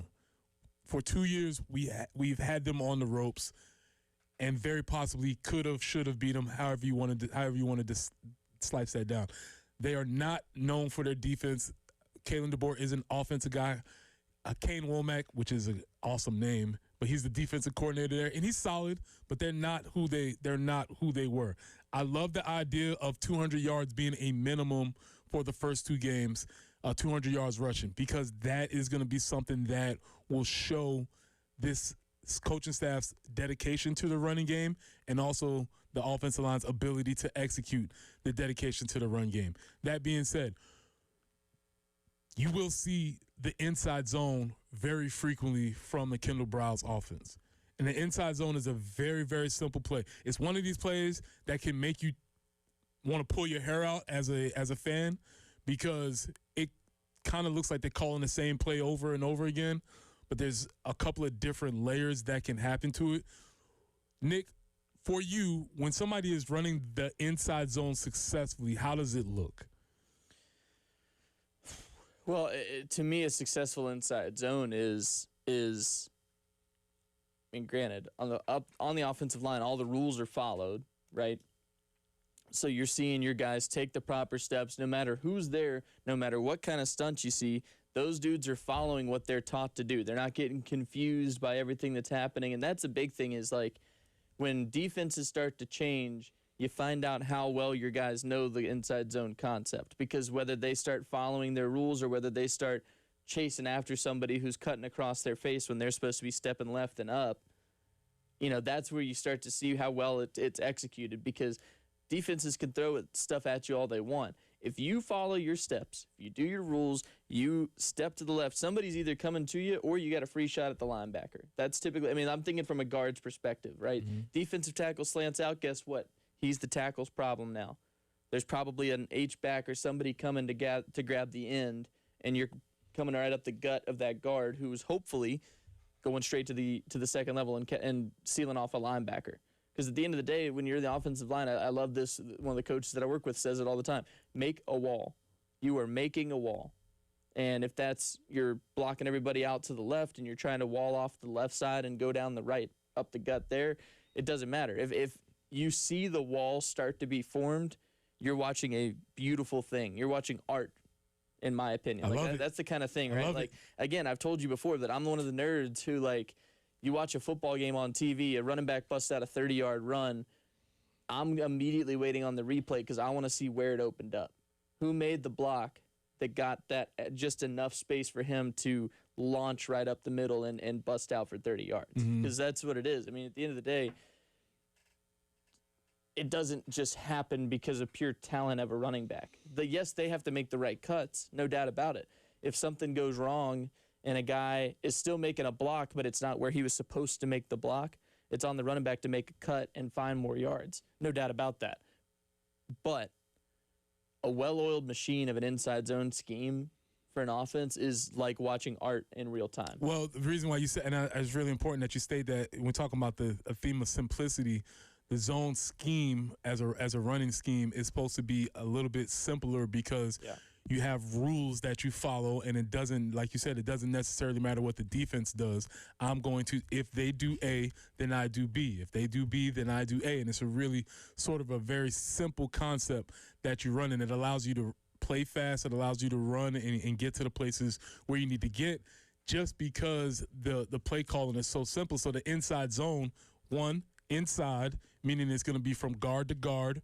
And then the zone concept is meaning that they're going to be blocking areas of the field as opposed to actual people. And that's the baseline of the Kendall Browse offense. And so you will see this play called, and when it's really running well, it'll hit downhill very, very quickly, and you'll see them getting yards at 5, 6, 7 yards a clip, and that's what sort of builds out the whole offense. Now we're talking about inside zone. I made an announcement on Friday, and that announcement was keep pounding. When we come back, keep pounding. Preston is in the building, and we will have a little bit of discussion about what my team needs to do this year. This is the early game. Wow, what a play. The Game Network. Columbia, Charleston, Florence, and Myrtle Beach. A moment of good feels from your home of the Gamecocks, 107.5 The Game. Asia Wilson and the Gamecocks are #1. Now that's some good feels right there. For the first time in school history, NCAA champions of women's college basketball. From 107.5 The Game and The Game Network.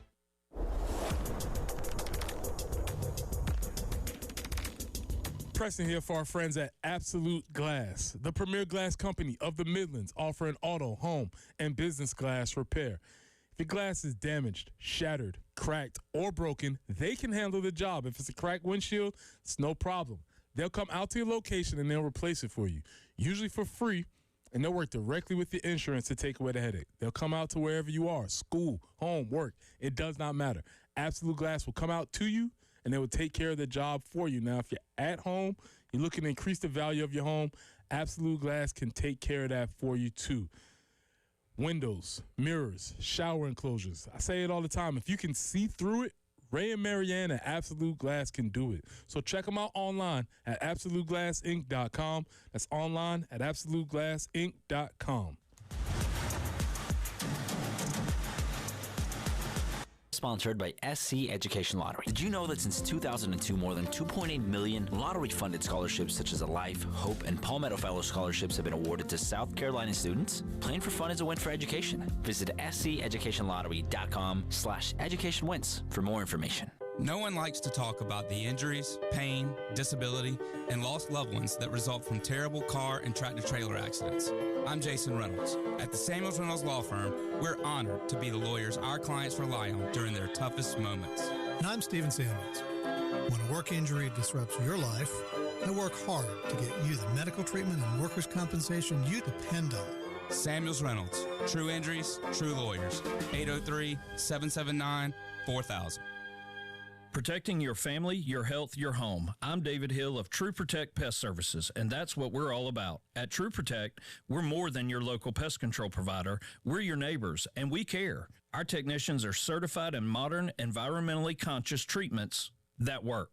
For local, reliable pest service, call 803-400-8188. That's 400-8188. I'll actually answer the phone, and we'll get started.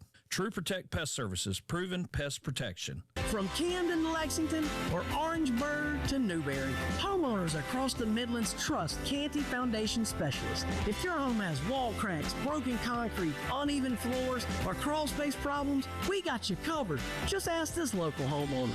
You can't beat something like that. Call today for a free inspection. 803-424-8380 or visit us at cantycanfixit.com. Don't wait until it's too late. Canty can fix it. Mike Rowe here with a fun fact. Did you know that 50% of the air that you breathe inside your home comes from your crawl space? Yeah.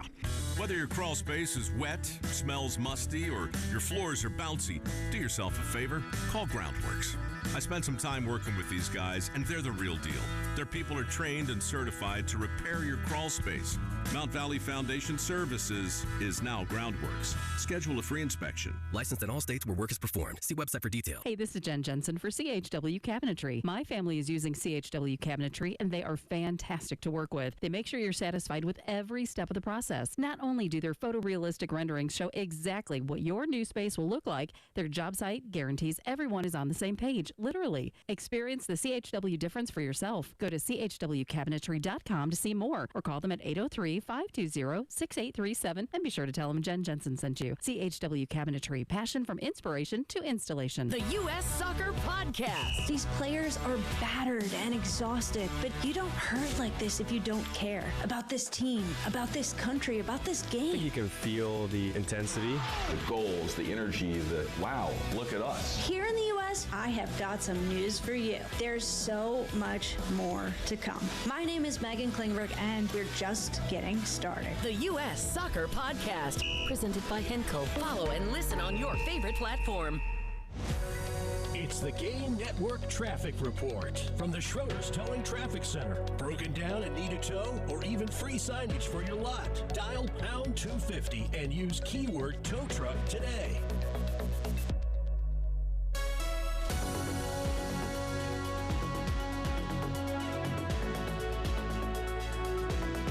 Grover Wilson Road at Rushing Road, an accident reported there. Also, I-77 southbound at 12th Street. That would be exit 2.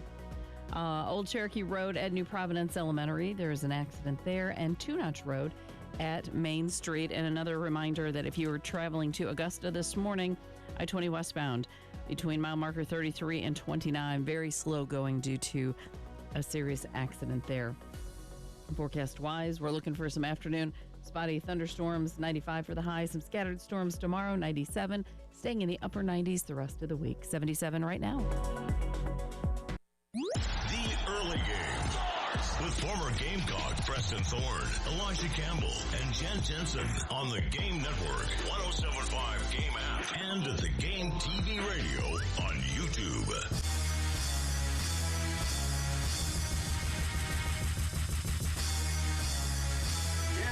From what I understood, it was on that last play where he kind of like lunged and dove for the goal line and really gave everything he had, literally.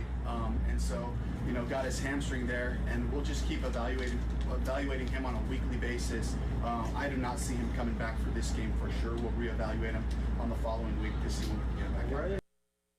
Well, I hope it's not a curse, but one of the main reasons why I picked the Panthers as my NFL team for this year, keep pounding Preston in the building, is because Hayes King is there. I like Hayes King. He's fun. Now, we don't want Hayes King to play because he's the backup quarterback. I do think that eventually he's going to take that position from Kenny Pickett, I assume. But yeah, man, he tweaked the hammy on that last play in the Hall of Fame game. He's still Haynes King. Yeah. Now, the difference between the NFL and college is that this tweaked hammy would not keep him out of next week's game. Right? Hayes King is like, why do I have to sit out? Why are you – this is nothing for me. I was the guy that was spitting up blood going back into games, had fingers that were mangled. This is what I do. But no, Hayes, this is the NFL. We want to take a little bit better care of you, and so you're not going to play. But I do think that Hayes King will – assume the backup position to Bryce Young, and I think that's settled at quarterback. Because, look, we talked about this last week, but I just don't think the Kenny Pickett thing is going to happen. No. Kenny, I don't have a whole lot to say about Kenny Pickett because there's nothing really to talk about. Yeah, that's fair. I think that's fair. He's got small hands. That's what we knew coming into the draft. They tried to give him an opportunity in Pittsburgh. He's bounced around several different times. And when you see a high draft guy start bouncing around like that, it essentially means that several different people along the line have said this guy can't get it done. So I don't – and then when you start to add up the contract with the compare contracts, of course you're going to take the cheaper, younger guy. Seems like a pretty easy decision, but we'll see. But more importantly about that is that the Carolina Panthers, they want to be a run-heavy team. Keep pounding is the is the motto. That's what we do. I was gonna say that's what they do. That's what we do as a squad. Yeah, come on, embrace it. I know. Embrace it. You're working on that. Working on it. That's what we do as a squad. But they do have some issues at the offensive line. Surprise, surprise. Yeah. Doesn't everybody? That's true, and I mean, I don't know. It's interesting because you get Rasheed Walker in the offseason, and he seems to, everything points to he's playing really well, right? And you're not necessarily super worried about losing Ekwonu and Taylor Moton.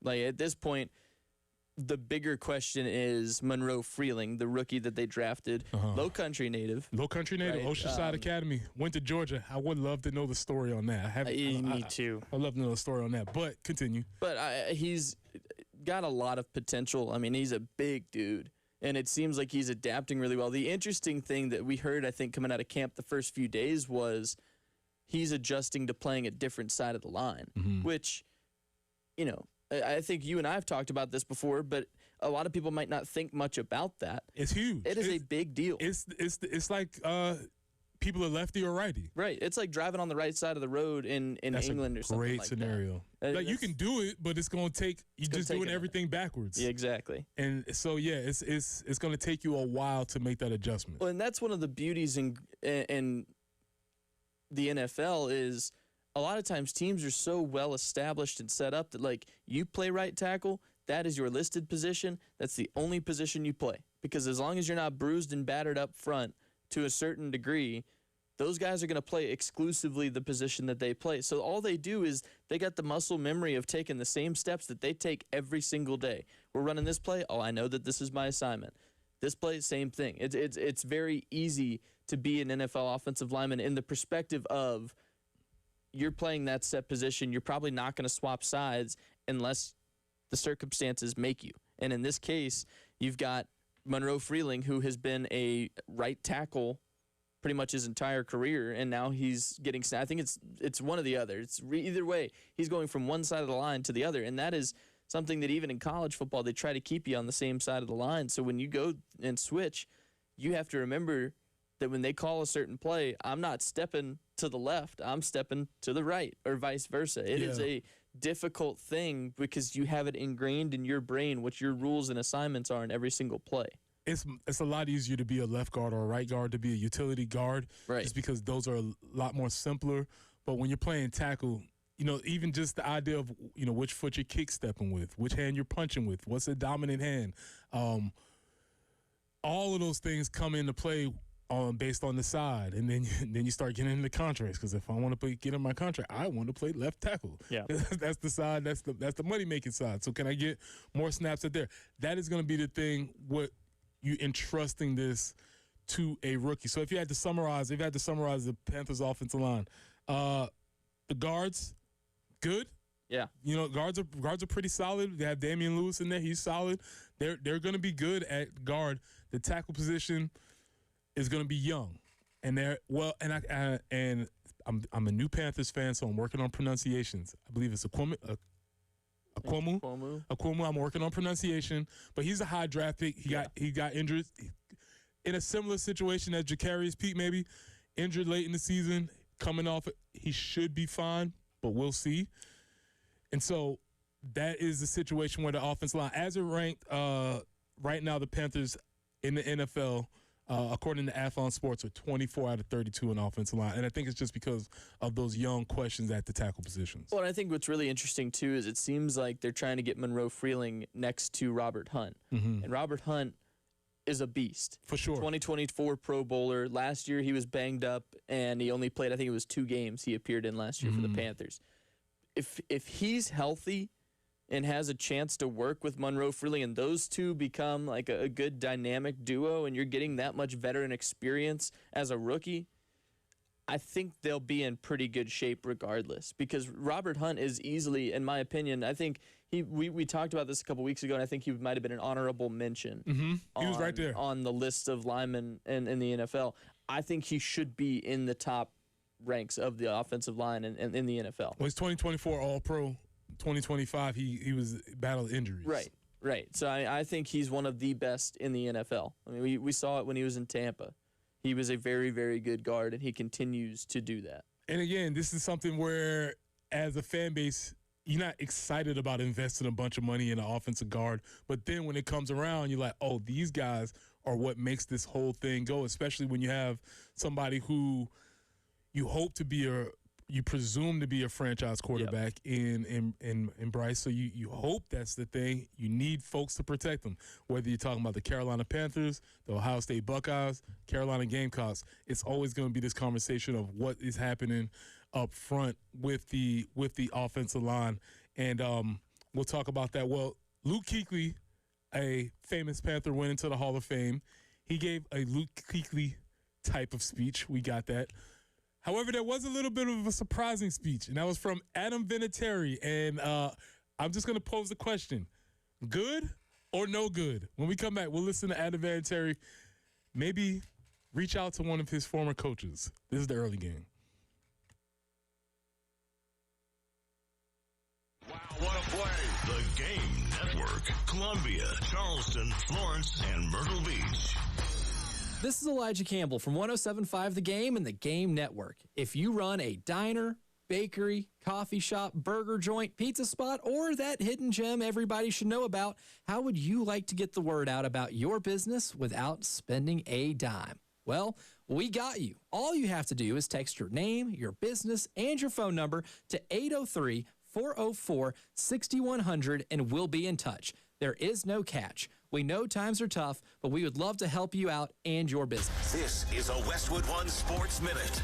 A surprise in Allen Park. Veteran quarterback Teddy Bridgewater has informed the Detroit Lions he's retiring from the NFL again. It marks his second retirement for the 33-year-old who previously stepped away after the 2023 season before returning to play. Placed on the reserve retired list, Bridgewater leaves Detroit and now paves the way for a brand new backup quarterback. This time, they turn to Josh Dobbs. I'm Drake Toll.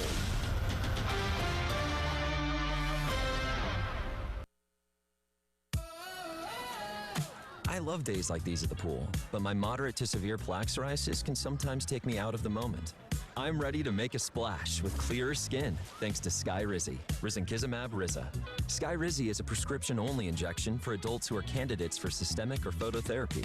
At 4 months, most people saw 90% clearer skin when measured from head to toe, and many were even 100% plaque-free. People also saw significant improvement in psoriasis symptoms of pain, redness, itching, and burning. Don't use if allergic to Skyrizi. Serious allergic reactions, increased infections, or lower ability to fight them may occur. Before treatment, get checked for infections and tuberculosis. Tell your doctor about any flu-like symptoms or vaccines. Now there's nothing on my skin thanks to Skyrizi, and that means everything. Ask your doctor about Skyrizi, the #1 dermatologist-prescribed biologic in psoriasis. Visit Skyrizi.com or call 1-866-SKYRIZI to learn more. Surprise. Wait, do I know you? You use your Discover Cashback card to earn 5% cashback on restaurants all quarter.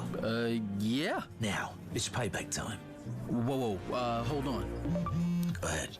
Oh, you mean my Discover Cashback. I told you there'd be payback. You know, you have a weird way of delivering good news.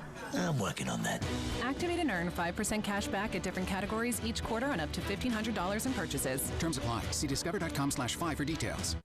To make exercise a habit, find something you enjoy, like shopping.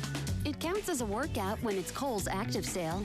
Get 20% off across the store and 25% off top active brands that'll have you feeling your best. Adding to your cart is pretty much cardio, right? Find out at Kohl's. Select styles. 25% offer ends August 15th. 20% offer ends August 16th. Exclusions apply. See store or kohls.com for details. Life matters. Dave Barry said it. Women want to be loved, to be listened to be desired, to be respected, to be needed, to be trusted, and sometimes just to be held. What do men want? Tickets to the World Series. Well, believe it or not, Dave is wrong. Oh, don't get me wrong, I'd gladly take tickets to the World Series, but it's way, way down on my list. Believe it or not, virtually every man absolutely craves two things: to be respected and to be honored, especially by the woman he loves. Women, on the other hand, deeply long to be loved and protected. You may be surprised that sex isn't at the top of either list, because sexuality is an expression of love that works best only when these basic needs are met. This is Stephen Chitty, pastor of Christian Life on Bush River Road. Remember, life matters, and so do you.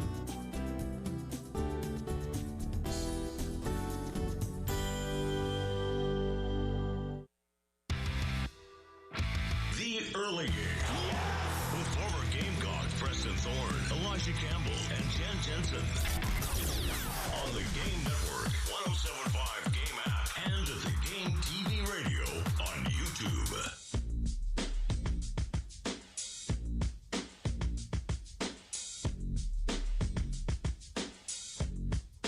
Welcome back into the Early Game.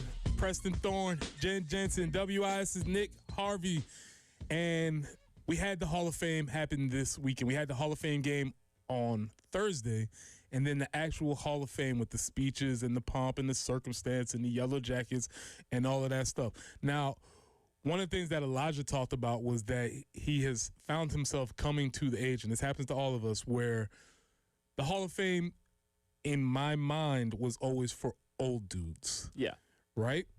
And then at a certain point, it stops being for old dudes, and then it starts being for people that you've seen play their whole career. That's probably where the stage where you are now. And then the final form of that, where, well, not the final form, because the final form where it's younger than you, but the final form that I'm in right now is where I start seeing peers like Larry Fitzgerald. I'm like, oh, that dude, he graduated the same time I did. You know, Yeah. like you start hearing those things. So the Hall of Fame is a very interesting timestamp marker. So really quickly, let's just do really quickly one word association with each player. Start at the top, quarterback, Drew Brees. What you got? Inspiring. Mm-hmm. Ooh, that's a really great word. Let's go a little bit further. Why you say that? I just think he's not even just like you talk about the speech, whatever, but Drew Brees as a player did some things that like everybody knew he was a good quarterback, but I don't think we knew what he was going to achieve in his career. I think there was an extent where he was going to be one of the better quarterbacks in the league, but how far was he going to be able to get with it? And he did some really impressive things throughout his career, he and Sean Payton. And I think, like, also inspiring the relationship they had, a head coach and quarterback relationship that, like, you don't see very often anymore in today's world of college football, in my opinion. I think that the culture has changed a little bit in a way where the head coach and the quarterback just aren't, you know, like, super, super bonded and tight like that. Like Sean Payton breaking down in tears when Drew called him and asked him to be his presenter. Like that's really, really cool. On the another side of that is also Drew Brees' connection with the city of New Orleans. Yeah. Being a guy that was in the city, chose to take root in the city, especially after Katrina. He had a second line parade after his induction. Embraced fully being a part of that culture and community. Is really, really cool with that. All right, Larry Fitzgerald. Awesome.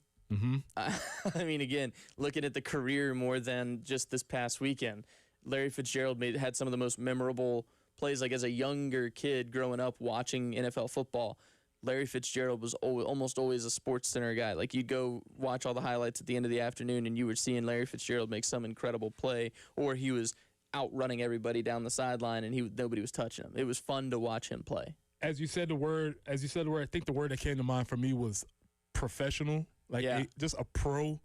If you say, hey, what does a professional football player look like and how do they carry themselves? How they, like this guy is a true consummate pro. And you probably say that about all of these guys. Luke Kuechly, what you got? Gritty. Yeah.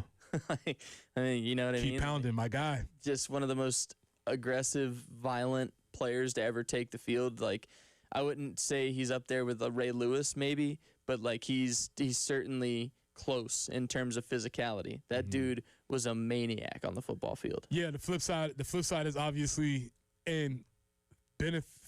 grateful for him for choosing to end his career when he did. We didn't get a chance to see him play as long as he probably could have, but for health purposes, and I think he did the right thing in that situation. So, and Luke was a tremendous linebacker, part of that squad. One of the things that's always interesting is two dudes from very ends of whatever spectrum you want to talk about, but it's always fun to see Cam Newton and Luke Kuechly talk about each other. Yeah. Because they have such a high level of respect for each other. That's always really fascinating because I think just on the surface you may not think that, but they really do have a high level of respect.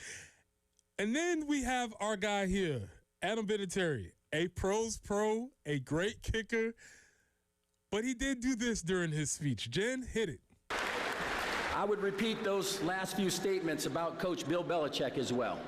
Thank you for demanding excellence every single day. Your preparation, discipline, and attention to detail shaped far more than my football career. Unfortunately, Bill couldn't make it here today. There's a lot going on at UNC right now. He may be on a recruiting trip right now looking for the next Lawrence Taylor.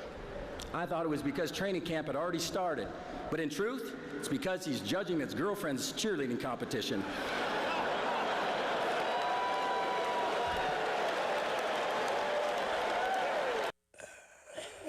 What makes it worse is the people in the background that are, woo!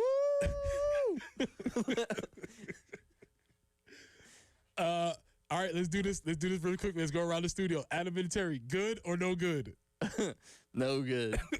Jen, good Yeah, I or think no you probably good? should have avoided that one. I agree. It's a funny joke. It's a good time. But it's like, Who wrote his script? I don't know whether he wrote that. No Who way. the writer was. A more apropos for maybe a roast or at the after party. But I was like, at the podium, man, he could have just left it at, there's a lot going on at UNC. I think we all would have got it there, but In your Hall of Fame speech is just Yeah, don't give him any looks during that. That's your time. So I think we, as a crew, we're in agreement. Adam and Terry, no good. No good. No good. Funny, but no good. When we come back, we'll re-rack it, and we'll talk about simplicity in Kendall Brown's offense. Coming up next. Broadcasting live from the Herndon Chevrolet studio. Herndon Chevrolet is your hometown dealer. Stop by today or shop online 24/7 at herndonchevy.com.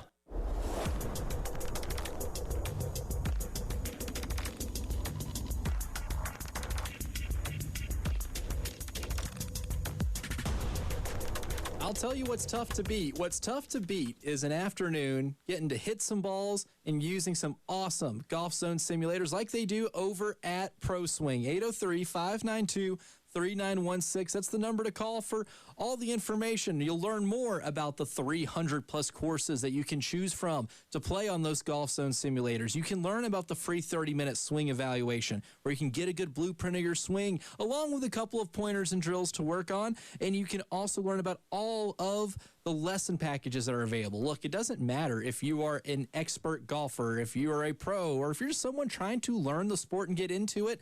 They have lesson packages that are available for you which uses the On-Form coaching app during all the evaluations and the lessons. I love hanging out at Pro Swing, utilizing those simulators. You will too. 803-592-3916 or hit them up on ProSwingColumbia.com. Another chapter. Audible. Stories that speak to you. New members can start listening with a 30-day free trial at audible.com. Mike Rowe here with a fun fact. Did you know that 50% of the air that you breathe inside your home comes from your crawl space? Yeah. Whether your crawl space is wet, smells musty, or your floors are bouncy, do yourself a favor, call Groundworks. I spent some time working with these guys, and they're the real deal. Their people are trained and certified to repair your crawl space.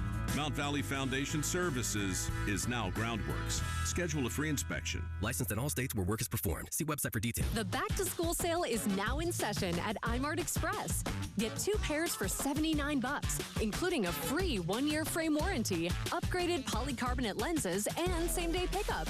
It's a $200 value for just $79, making it the kind of deal that gets an A+ from kids and parents.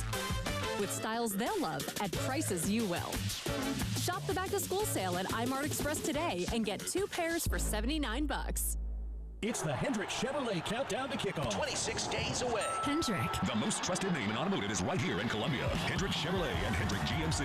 Buy now and make no payments for 3 months. Shop the nation's #1 dealer group, Hendrick Chevrolet and Hendrick GMC. With approved credit, see dealer for details. Powered by Integrated Media. The Game TV. Sponsored by Shepherd's Glass. For auto, home, and commercial glass. ShepherdsGlass.com. In Chapin and West Columbia. The Game TV. Sponsored by Shepherd's Glass.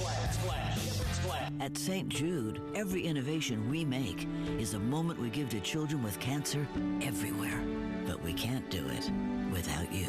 Help St. Jude give children with cancer more moments. Learn more at stjude.org. It's the Game Network Traffic Report from the Schroeder's Towing Traffic Center. Broken down and need a tow or even free signage for your lot? Dial pound 250 and use keyword tow truck today.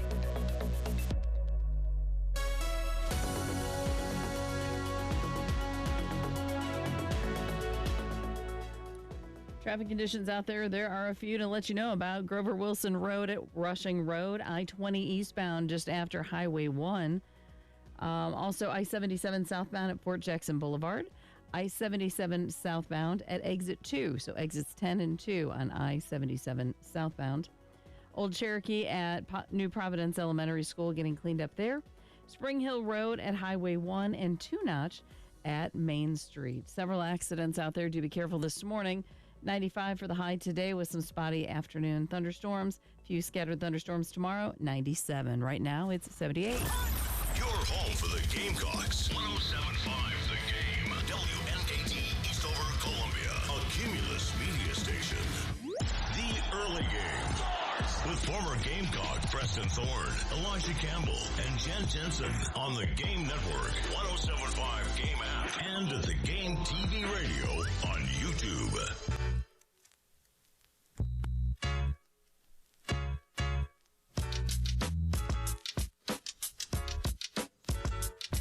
Welcome back into the early game. Preston Thorne, WIS's Nick Harvey, Thomas in the control room, Jen Jensen, Meat Package Monday. We are here. This will be all week, so get ready.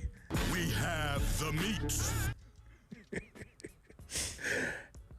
I get joy every time I hear it. No, it won't. It won't. Like I said, Jen, anytime you feel the feeling, go ahead and drop it. Does not bother me at all. I love it.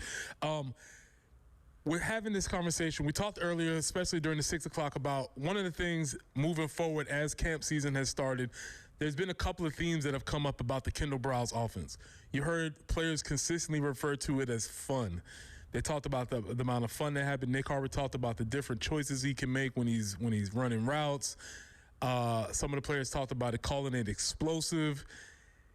These are two words that we did not hear last year, to be very clear, right? We didn't hear that about the offense last year. The only thing we heard about the offense last year was poop on the desk, right? The coach go get poop and you put it on your desk, and that means you didn't do a good job. That's what we heard last year, right? Yeah. We heard a lot about the poop. We heard a lot about the poop on the desk last year. Poop. So we're moving forward. But one of the more important words I think that has come out of the conversation about Kendall Browse, as we get a chance to know his system, know who he is as a play caller, and find out some more information about him, is the concept or the idea of simplicity. Now, Lane Kiffin, known college, probably the main character in college football. Right? I would say the main character in college football, because all eyes will be on Lane and the LSU Tigers as the season opens against the other Tigers. A lot of us have a very difficult decision to make as far as who are we going to cheer for against at that game. Both of them can't lose. Somebody has to win, and we have to decide who to cheer for. Really quickly, if you had to make a choice right now, who are you going for? I'm going to tell you who's going to be upset with me for my answer on this, and that's Rick Henry, because Rick likes to see the in-state teams do well as a whole because it's good for South Carolina. I'm not that kind of person. I'm not. Rick is that kind of person. He is. He's a very fair and very just sportscaster. He's one of the most, he's a very unbiased guy when he delivers his sports news. What's the word I'm looking for? I aspire to be like Rick. I just can't bring myself to do it. Just don't have it in you right now. I went to high school with too many people who went to college at Clemson who still come at me constantly throughout football season when I didn't do anything to them. I don't start the conversations. It's not my place. I know better sometimes. Understood. I'm pulling for less. We will cross that bridge when we get there, because I am very interested to see what the general feeling amongst the fan base is. I'll give you one Ed Orgeron really quick. Just go Tigers. Very solid. I did see some clips of Ed coaching. they talk about dead or alive dinners. Yeah. I would love to just have a dinner with Ed Orgeron. Oh, just hey, listen, give it to me all. Tell me the whole stories. I had a very similar experience with the great, rest in peace, Brad Loin, and some of those stories that he told still rattle around my brain. It's things that cannot be repeated on air or otherwise, but awesome. All of that being said, to say this, Lane Kiffin is somebody who is part of the Kendall Browse story. Kendall Browse worked for him on several occasions. He's coached with him, coached under him, and Lane's taken a lot of inspiration from the Browse family tree as far as play calling is concerned. Here is Lane talking about the idea of simplification as far as play calling is concerned and what he learned from Kendall Browse. Yeah, when we made the change, when we went to FAU and we brought in Kendall Browse and we started adding the Baylor elements of the ultra tempo. We had started at Alabama to do fast stuff, but to go to the next level of it, when we did that, in that system to go that fast, you have to simplify what you do, terminology-wise, because it's part of how you get everybody to go fast. So there's not a lot of signals, there's not a lot of verbiage. In that, you actually made the system extremely without even knowing at the time we were doing it, because the portal really hadn't started for the most part, but I think grads, is that you were making a system that really players could come in really fast and learn. And I think it credits to a lot of people's first year transfer success on offense. We've had all kinds of receiver stories, starting outside receivers last year. Shoot, Trinidad got to us in the summer. When does that ever happen? Before that a summer quarterback comes in and can play that well and learn an offense. So a lot of that has to do with how we made the system, the terminology, and then now with the helmet-to-helmet communication, it's taken it to even another level where it's easier for someone to play early, especially at that position. So that's Lane Kiffin talking about the idea that when Kendall Browse came to them at Florida Atlantic, they brought this system of ultra tempo. That's the first thing he said, trying to make things go faster. When you obviously going faster, you don't have as much time for the wordiness of a play call. So you don't, the idea of we romanticize the John Gruden Spider XY banana X2Z over, we romanticize that, and that's cool. But when you're running a tempo offense, you don't have time for all of that. No. So your play calls have to be simple, and more so your plays have to be simpler. It's whatever the terminology is that your team has established for inside zone, for power, for anything of that nature that you know what your set plays are. As soon as you hear the word, you hear the name of it, you know what you're doing. That's how we got here to the meat package, right? Exactly. What was one? Explain that to everybody.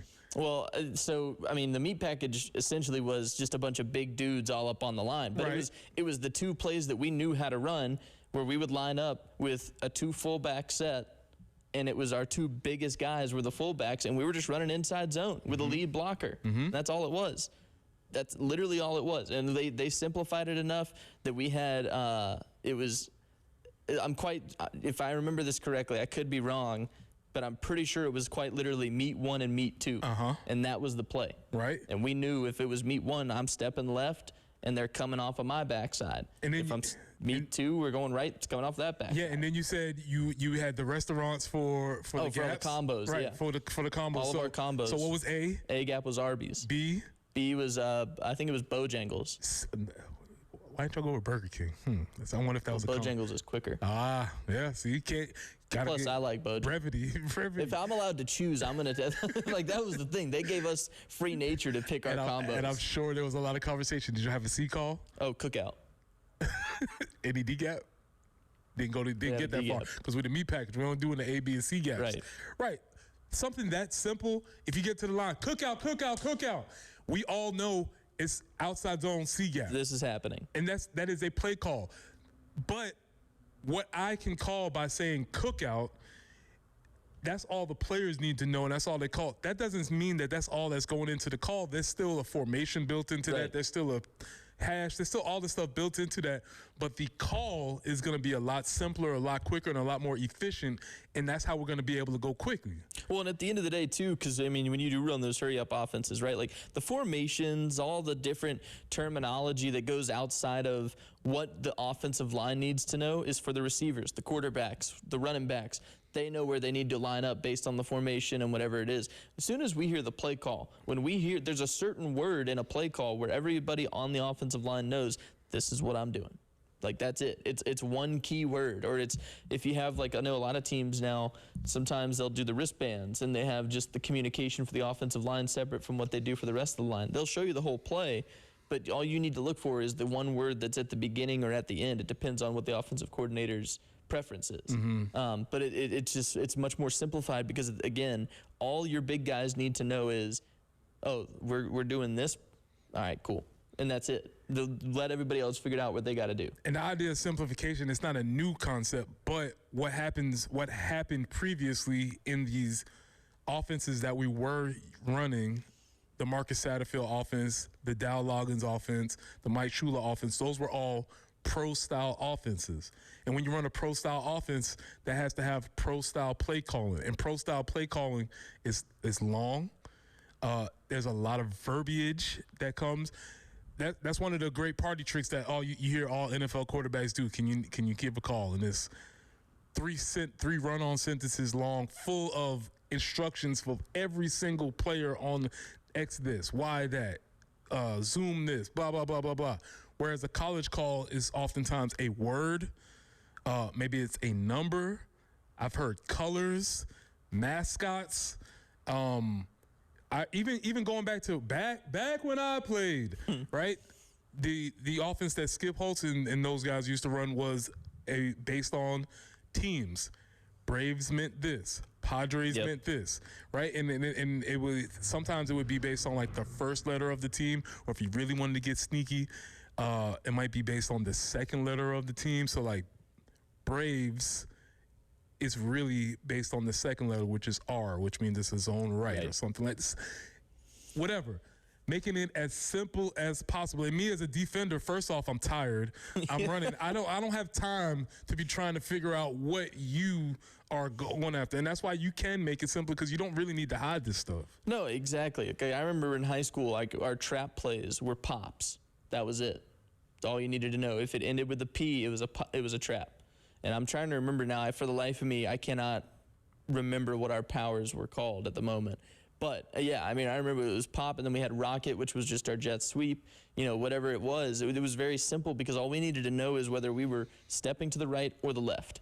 And if it was an even number, then we were stepping to the left, and the left guard was pulling, the play was coming to the right. If it was an odd number, right guard's pulling, that play's coming back. You know what I mean? Like, it was very simple terminology to know if it's a certain number, this is what I'm doing, and if it's a certain word, this is where it's going. Like, I need, like, if it's a P, then I'm the right guard on the 33 pop, I'm pulling to the left, I'm trapping the defensive end. That ball's coming right off my butt.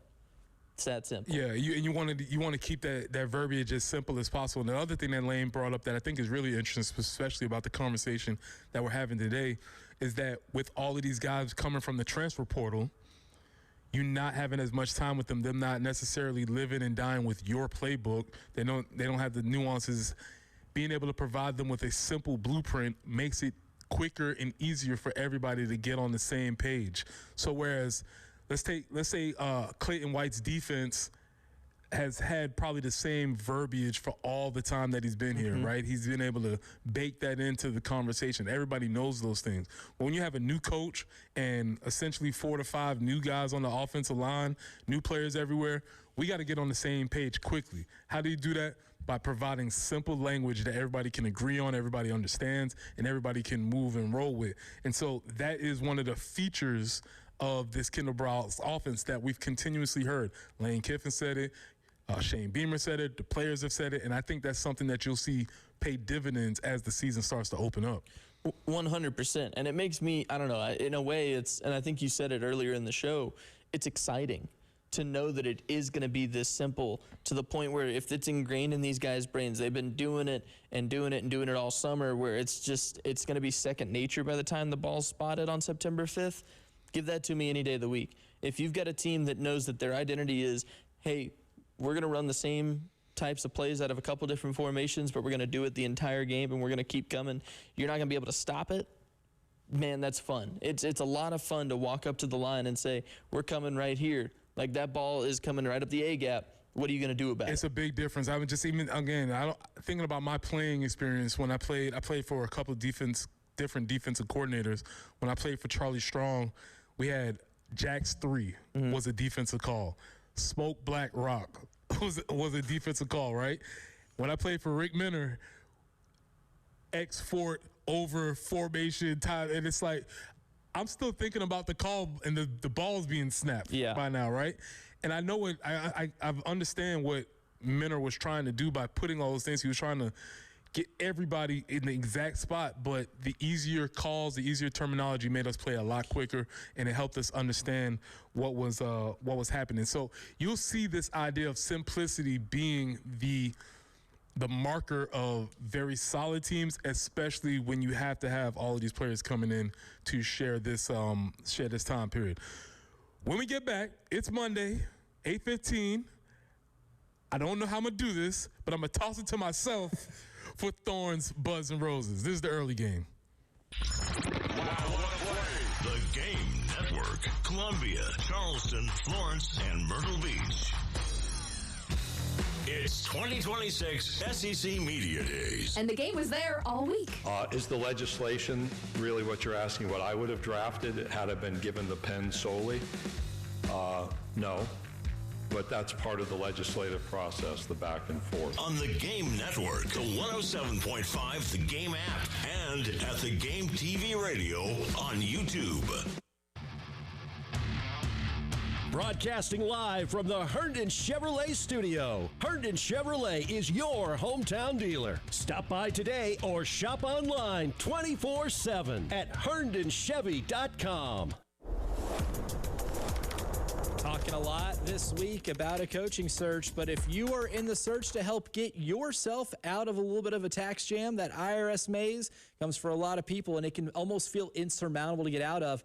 Well, I have a hire for you. That's John Ecton and his team at the Ecton Law Firm. Look, my friends at the Ecton Law Firm have been helping thousands of families and businesses just like yours escape that IRS maze. It may feel insurmountable. It may feel like an overwhelming task, but John and his team at the Ecton Law Firm have been handling these things, right? Doesn't matter if it's personal income tax issues, business tax issues, whatever it is, there's nothing you can tell them that they haven't worked with before. And this all starts with that free consultation. 803-771-9800. That's the number to call to set up that free consultation with the Ecton Law Firm, and they are here and ready to offer you the peace of mind you know you deserve. Again, that number, 803-771-9800, or you can always visit them at ectonlawfirm.com. That's ECTONlawfirm.com. I've ever done is paint a home. You love your summers in the Carolinas, and if you don't like painting, why don't you do what your neighbor Don did? He called Rhino Shield. It's a single story that was built back in 1998. I've had the home painted about every 4 years. Rhino Shield specifically formulated for our unique climate here in the Carolinas, and it comes with a 25-year warranty. Initially, the warranty was probably the most important item I looked at. There's a tremendous value. So stop painting your home year after year and get the guaranteed protection of Rhino Shield right now for 10% off the regular price. I cannot say this about the previous 4 companies that I had paint the home, how beautiful the home looks. It has never looked so good, and shame on me for not going to Rhino Shield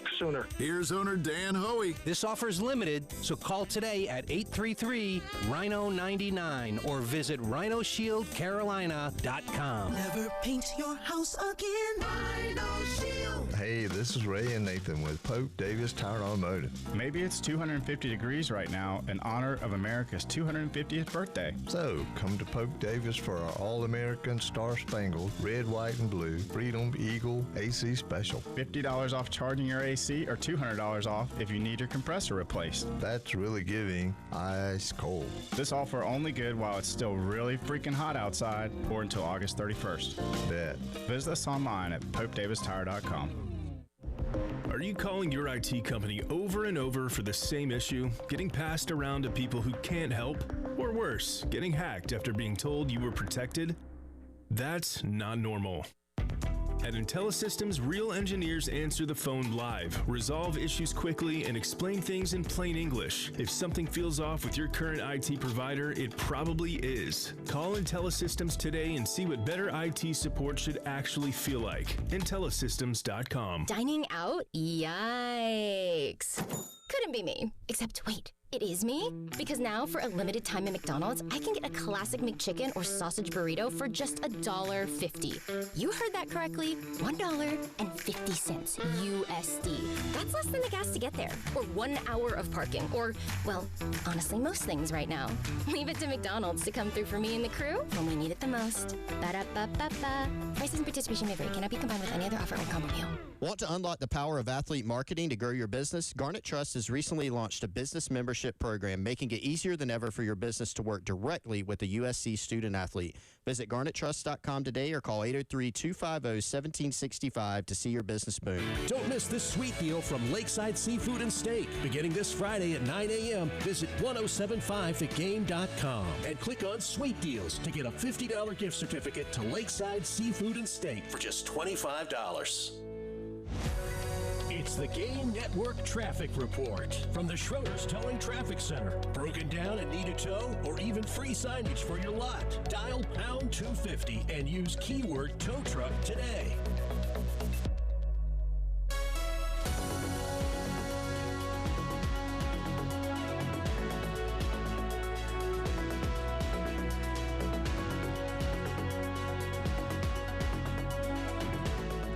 River Drive at Lucius Drive. We have a report of an accident there. Also looking at I-77 southbound, exit 10 there at Fort Jackson Boulevard.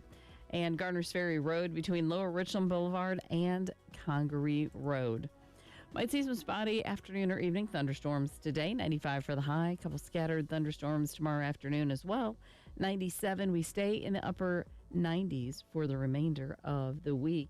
Starting off the morning, it's a little bit warm. It's already 78. The early game with former Gamecock Preston Thorne, Elijah Campbell, and Jen Jensen on the Game Network, 107.5 Game app, and the Game TV radio on YouTube.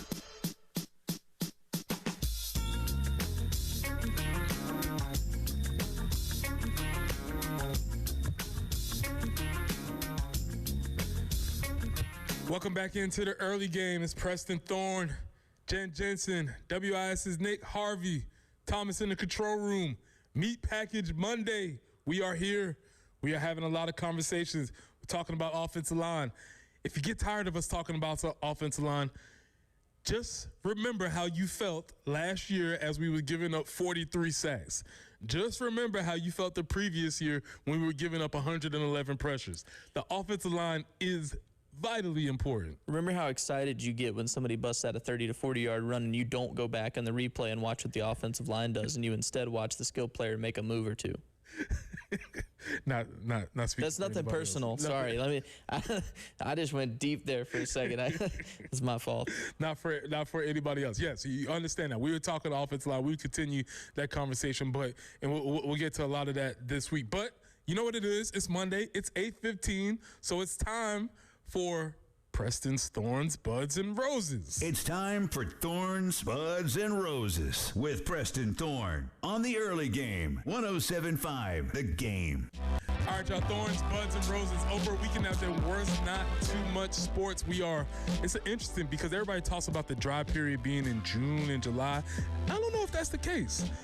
We had a lot of great sports in June and July, but in August we're getting into a down period, which brings me to my thorn. It has been a thorn in my side because of all of the ridiculous discourse around the W. We have not been able to actually talk about basketball when all the cool things are happening because of look around everything else that is going on.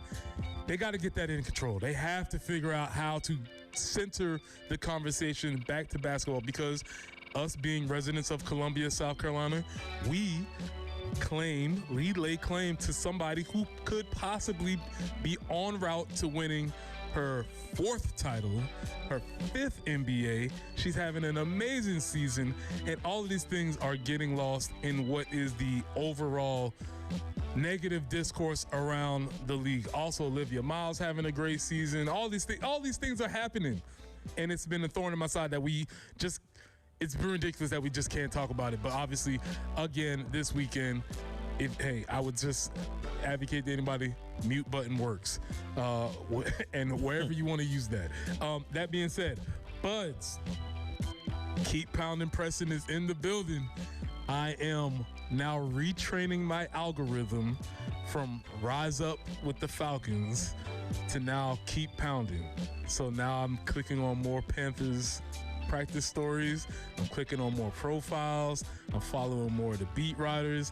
I have to get a grasp on what's actually going on with my Carolina Panthers. I'm very interested to see it. I chose them after the Hall of Fame game where our king, Hayes King, as Elijah says, we don't know he's a quarterback, but we know he's a dog, and he proved it again that weekend. We will see how that works, but I do think we have a budding backup quarterback in Hayes King. So Keep Pounding Preston is in the building. Any of my Panthers fans, let me know what I need to know so I can get quickly acclimated into Panther fandom.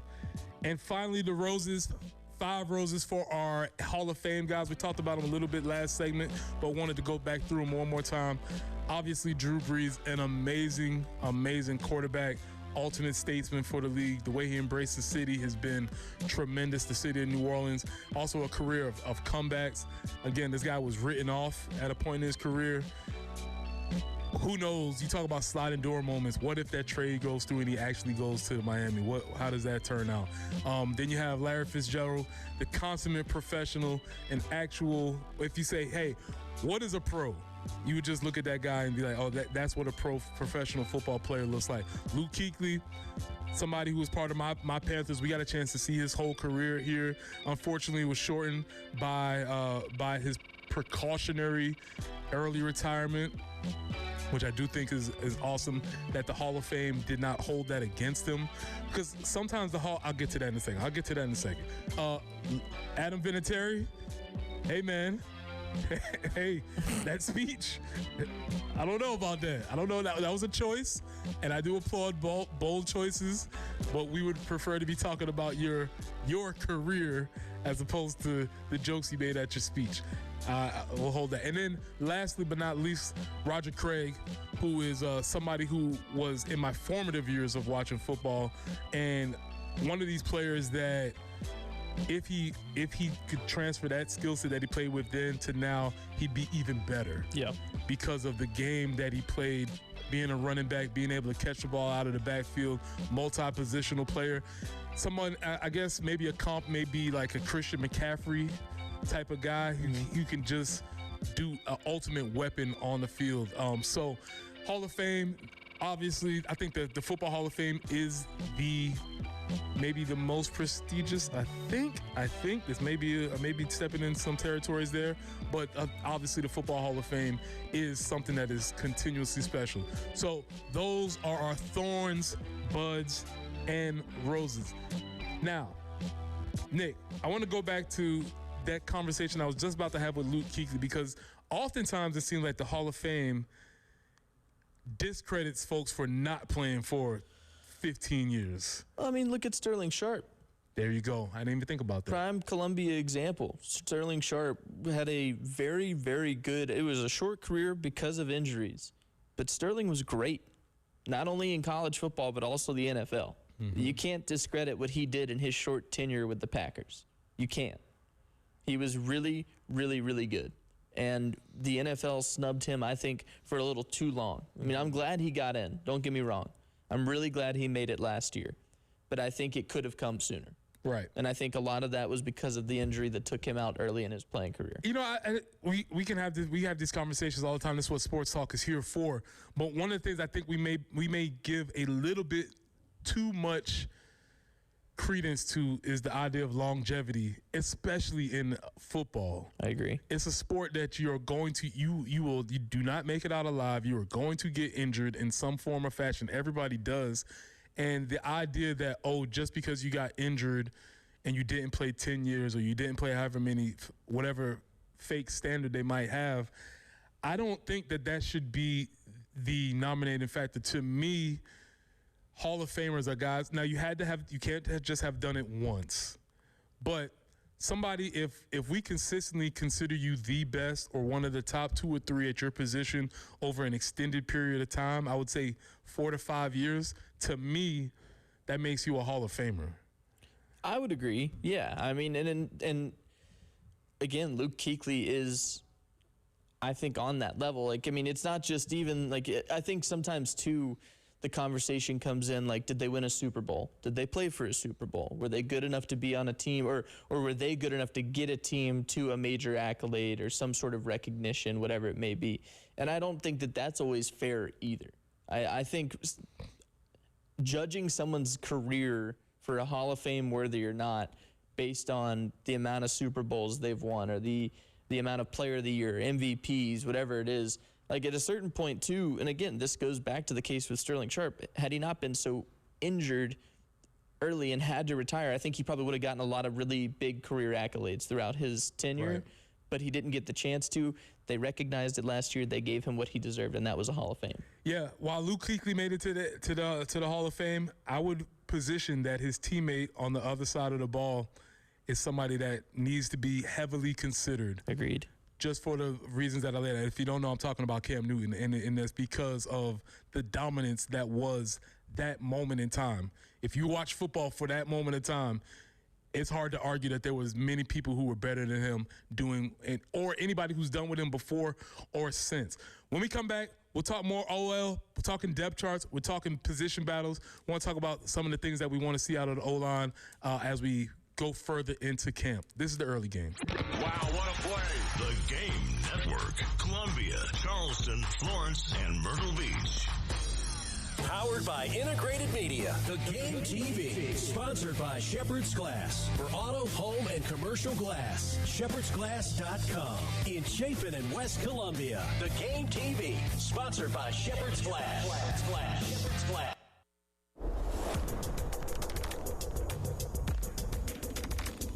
In air, listen, you know what time it is. It is going to be hot. The sun will be shining. Your house will need to be cooled. And when it does need to be cooled, you want to make sure that your HVAC system is ready to go. Don't wait.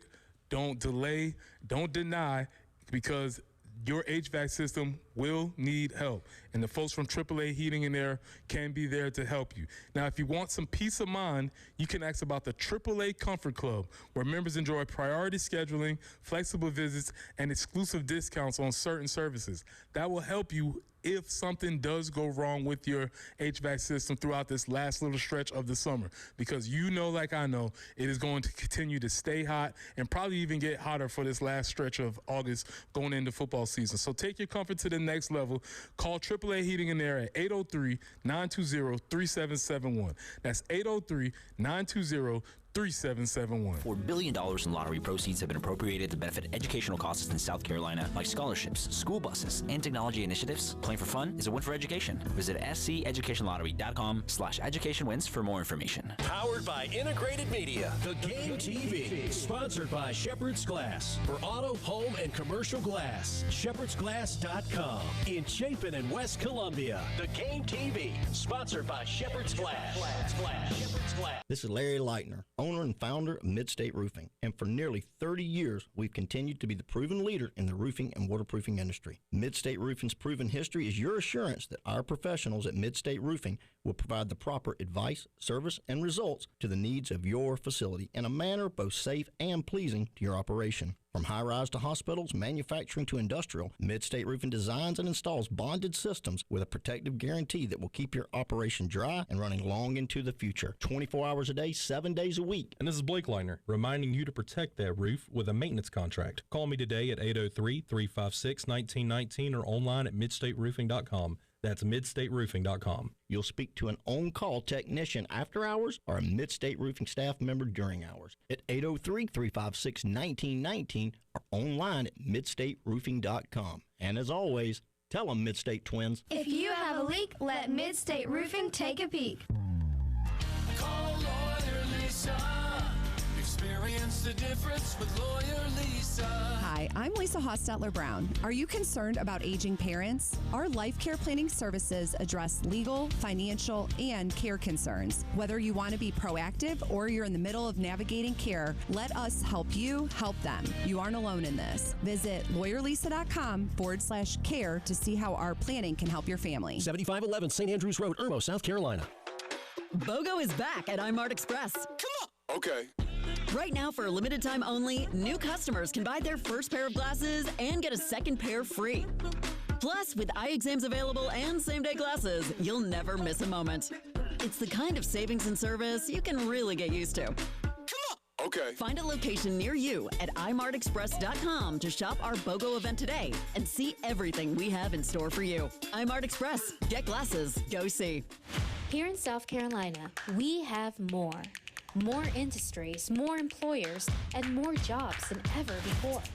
With SC Works, you can strive for more with programs, trainings, and resources to grow your career, all at no cost to you. Learn more at scworks.org. Sponsored by SC Works, a proud partner of the American Jobs Center Network, an equal opportunity employer/program. Auxiliary aids and services available upon request to individuals with disabilities. For program funding details and compliance with the Stevens Amendment, please visit www.do.sc.gov/funding. The game phone lines at 803-404-6100. Sponsored by AAA Heating and Air. Now offering 12-month payment plans on all HVAC or electrical repairs with no credit check. Online at callAAAtoday.com. It's the Game Network Traffic Report from the Schroeder's Towing Traffic Center. Broken down and need a tow or even free signage for your lot? Dial pound 250 and use keyword tow truck today. Gardner's Ferry Road between Lower Richland Boulevard and Congaree Road. An accident there. Still working I-77 southbound there at exit 10, Fort Jackson Boulevard. River Drive at Lucius Drive, also a report of an accident. And as we mentioned, it's going to be hot this week and humid, some spotty afternoon or evening thunderstorms today. 95 is the high we're looking for. We'll see those scattered afternoon thunderstorms tomorrow, 97, staying in the upper 90s for the remainder of the week. And right now, we have some sunshine and looks like 79.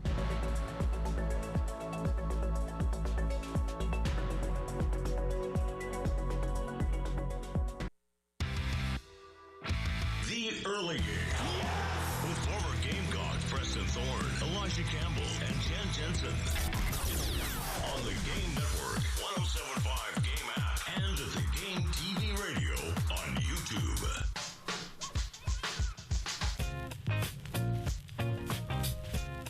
Welcome back into the Early Game. It's Preston Thorne. WIS is Nick. Harvey Thomas is in the control booth. Jen's in the production room. And we're talking about OL today, man. And you'll get a heavy dose of OL this week because guess what? The meat package is in the building.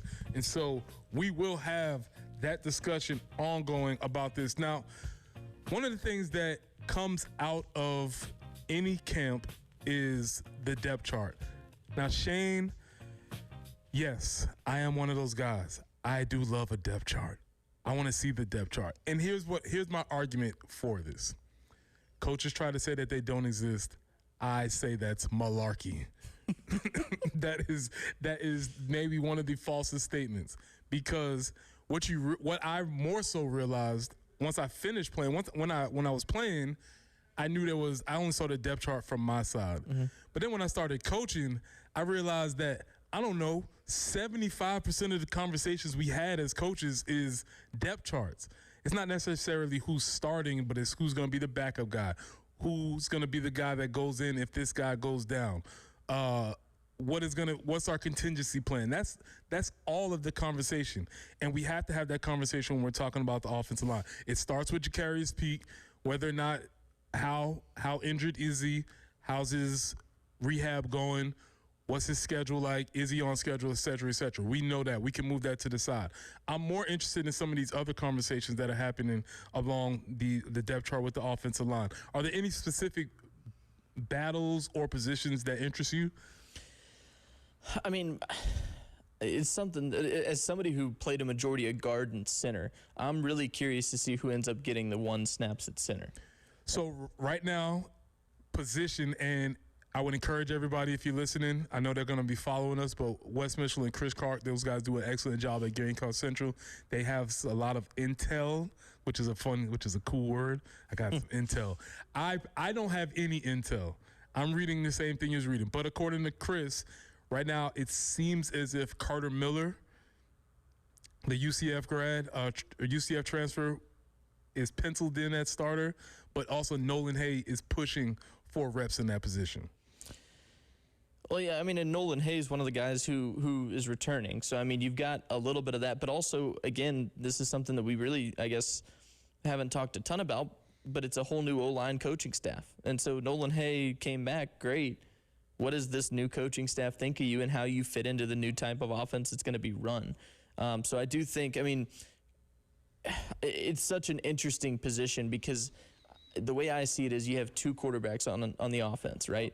Continue. You have the quarterback, and then you have the quarterback of the offensive line, and that's your center. Everything that happens in the offensive line starts with the center. If you don't have a center who's communicating and yelling at everybody, saying, you know, what the play call is, right? If you get a play call and the center is not the one that's eagerly yelling and communicating that play to everybody, or at least making sure everyone knows what they're doing. I mean, the center is the most versatile player on the field, and in my opinion, should be able to play any position on the field. They should know everybody's assignments on every single play. That's the way it was taught to me when I played, and that's the way it should be, I think, nationwide. You got to have somebody who knows what's going on at all times. You know, you said that, and I thought that was really interesting because that was one of the things that I think enabled Lenoris to have so much success in 2024. And I had to look him up, but Rashawn Lee was playing center. Yep. He was, what, a fifth he was the check his birth certificate. Yeah. Right? He had been around for a long time, and I think him being seasoned in that position took a lot of the burden off of Lenoris, having to make checks, reiterate calls, whatever the case is. And that's a really interesting point that I didn't anticipate us talking about. But you're right. The center has so much sway on the offense aside from the quarterback. It does make a difference if that guy is experienced. It absolutely does, yeah, because it takes so much pressure off of the quarterback in a way where, again, he's not worried about what the offensive line is doing as long as the center knows what the offensive line is doing. Rashawn Lee is a prime example of that because Rashawn Lee was in the same groups with Eric Douglas and Javon Gwynn, guys who went on to, I think E-Doug is actually back with the program now as a graduate assistant. Cool. But Javon Gwynn is still playing in the NFL. He's with the Falcons. He's had a pretty good start to his NFL career. Those are guys who were all together for a long period of time. And so when you usher in this new era, you already have a center who's got a ton of experience. Now, granted, Rashawn, from what I remember at least, did not snap the ball a ton. He was not a true center when he was coming up.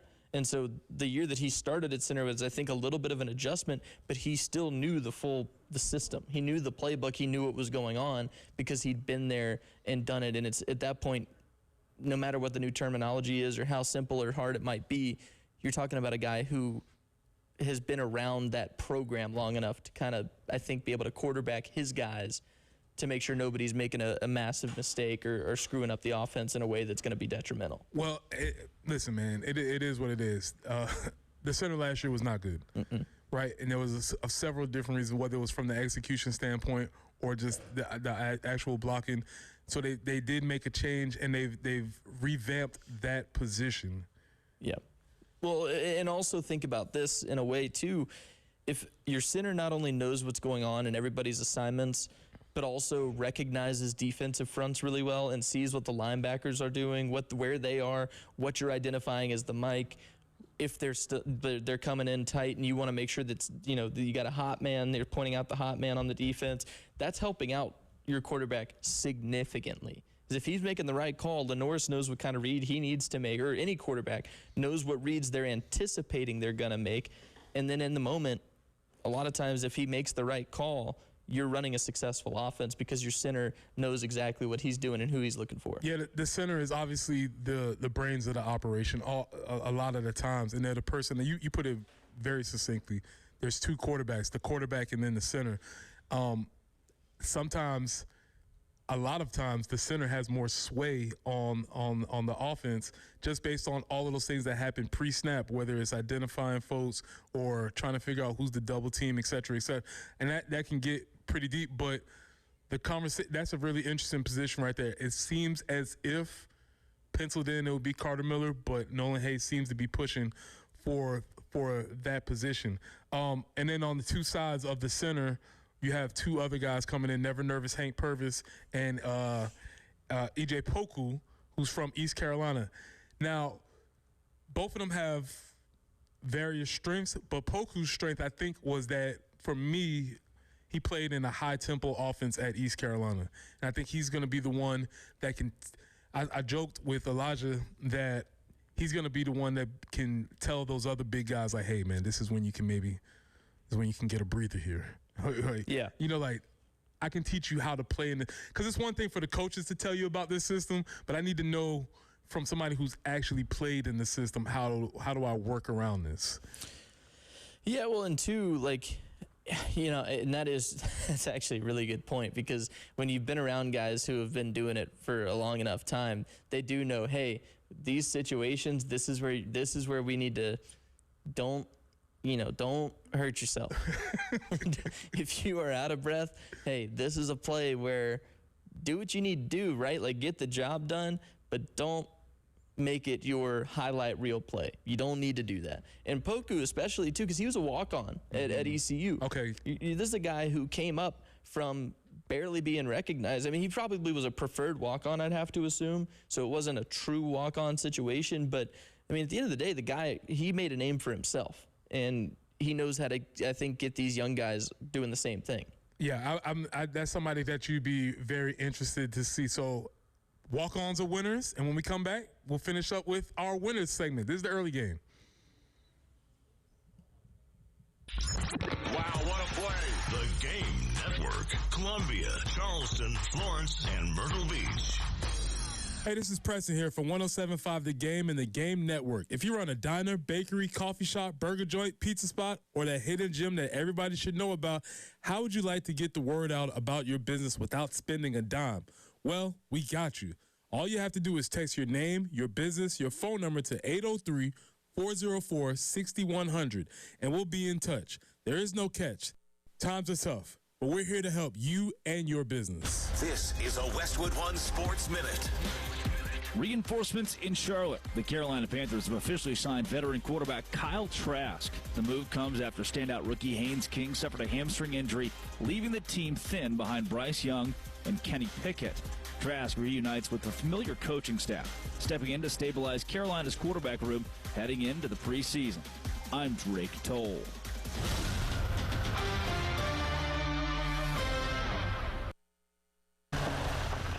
Oh, hey, Sarah. Did you hear my daughter Katie got Camper of the Week? That's a big deal. We got a big deal too, right, Mom? Honey, shh. What's that? Okay, that Hyundai Santa Fe, I only paid.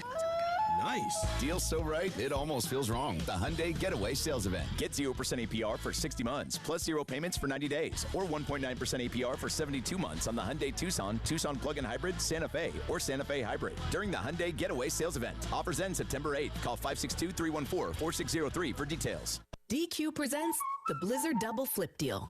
For a limited time, when you buy one Blizzard treat, you get a second for just 99 cents. That's 2 Blizzards, 2 spoons, 2 flavors, and 2 flips. So don't miss out on the Blizzard Double Flip Deal, available only for a limited time and happening now at DQ. Because the only thing better than a Blizzard treat is a second Blizzard treat for just 99 cents. It's a deal to flip for. The Blizzard Double Flip Deal. Get it in the app. Participation may vary. A Better Life with Dr. Sanjay Gupta. Have you ever tried to take a screen away from your kid only to be met with a full-blown meltdown? Well, as a father of 3, believe me, I have been there. But here's the thing, it's mostly not their fault. These devices are literally designed to make us crave them. Science journalist Dr. Michaeline Duclef wrote about this in her new book, dopamine, kids. She argues that dopamine isn't actually the pleasure chemical we think it is, but instead the chemical of, quote, wanting and desire. So what does that mean? Taking screens away is rarely going to work. Your kid is just going to crave them more. What does work, she says, is in fact replacing the screen with something just as fun. Instead of telling your kids no more videos after dinner, teach them to ride a bike, do some baking, bust out game night, and start small. One screen-free night a week. I'm Dr. Sanjay Gupta, helping you live a better life. Surprise. Wait, do I know you?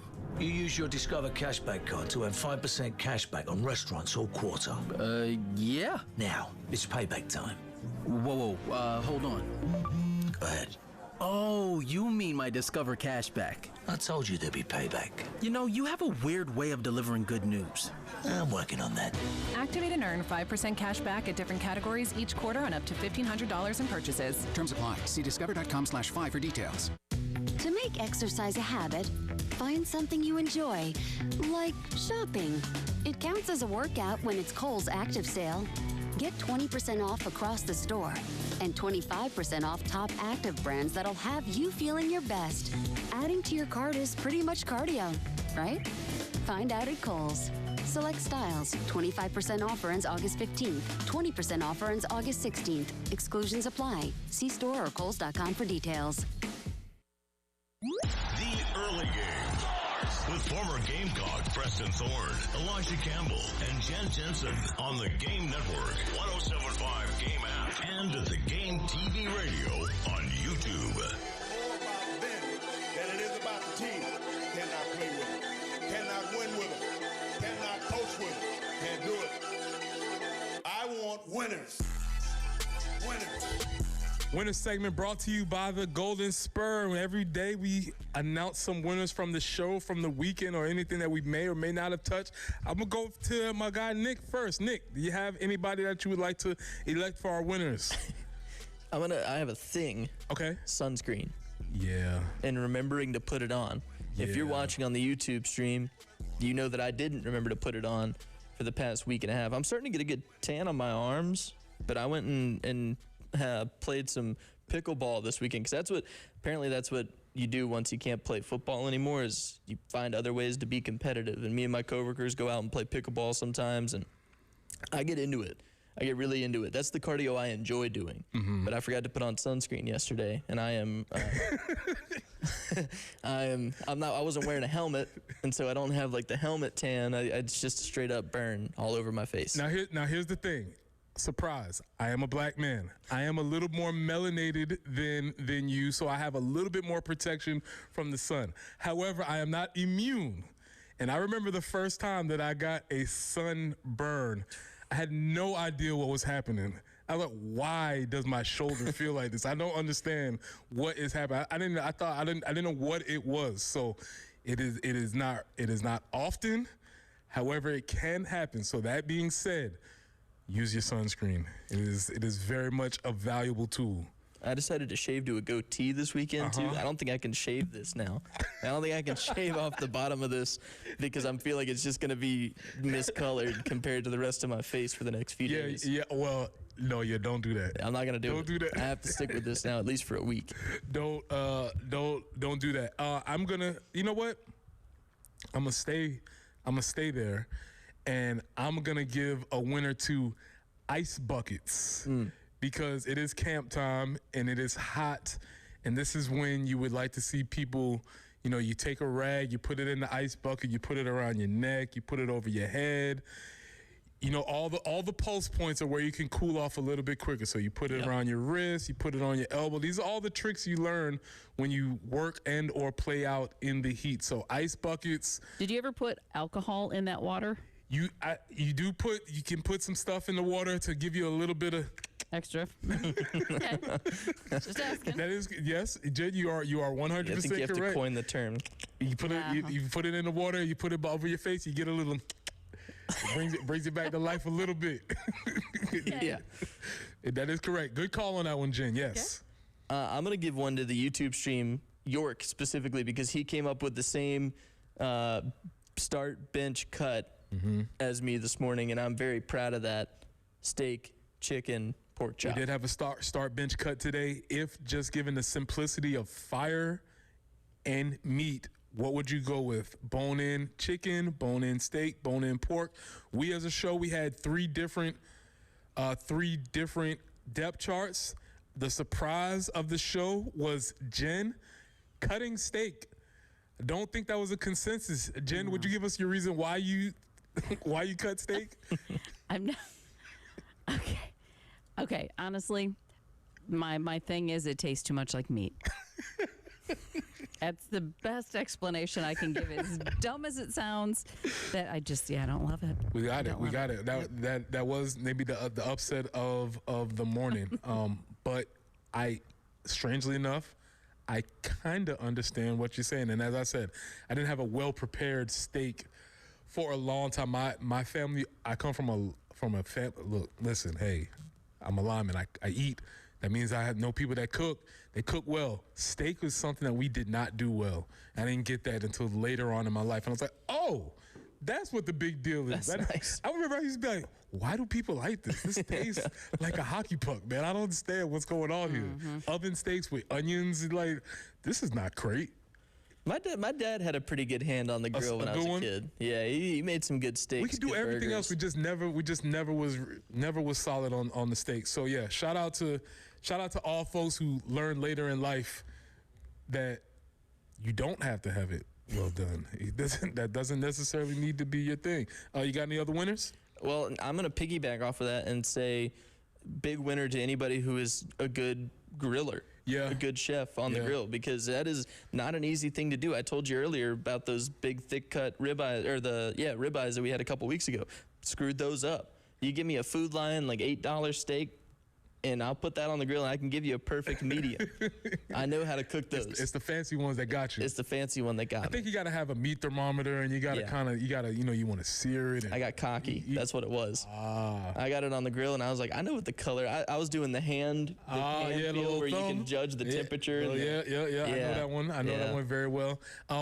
You know what? I'm going to stay here also. And I'm going to give a winner to Heinz 57 because you were my friend earlier in life when I did have to eat a well-done steak. I was like, you got that 57, man? Because I'm going to need something. I'm going to need to figure out a way to get this thing down. So shout out to all the winners. Nick, you'll be with us this week. Yeah. Because our boy Elijah's drinking natural wines in Spain, enjoying himself, eating tapas and all fancy things like that. So we'll be back tomorrow, man. Appreciate y'all tuning in. Tomorrow we'll have more conversation. Camp is heating up. Football season is around the corner. Tyler Head, Gamecock Central fellas, they're next. This is the early game. Broadcasting live from the Herndon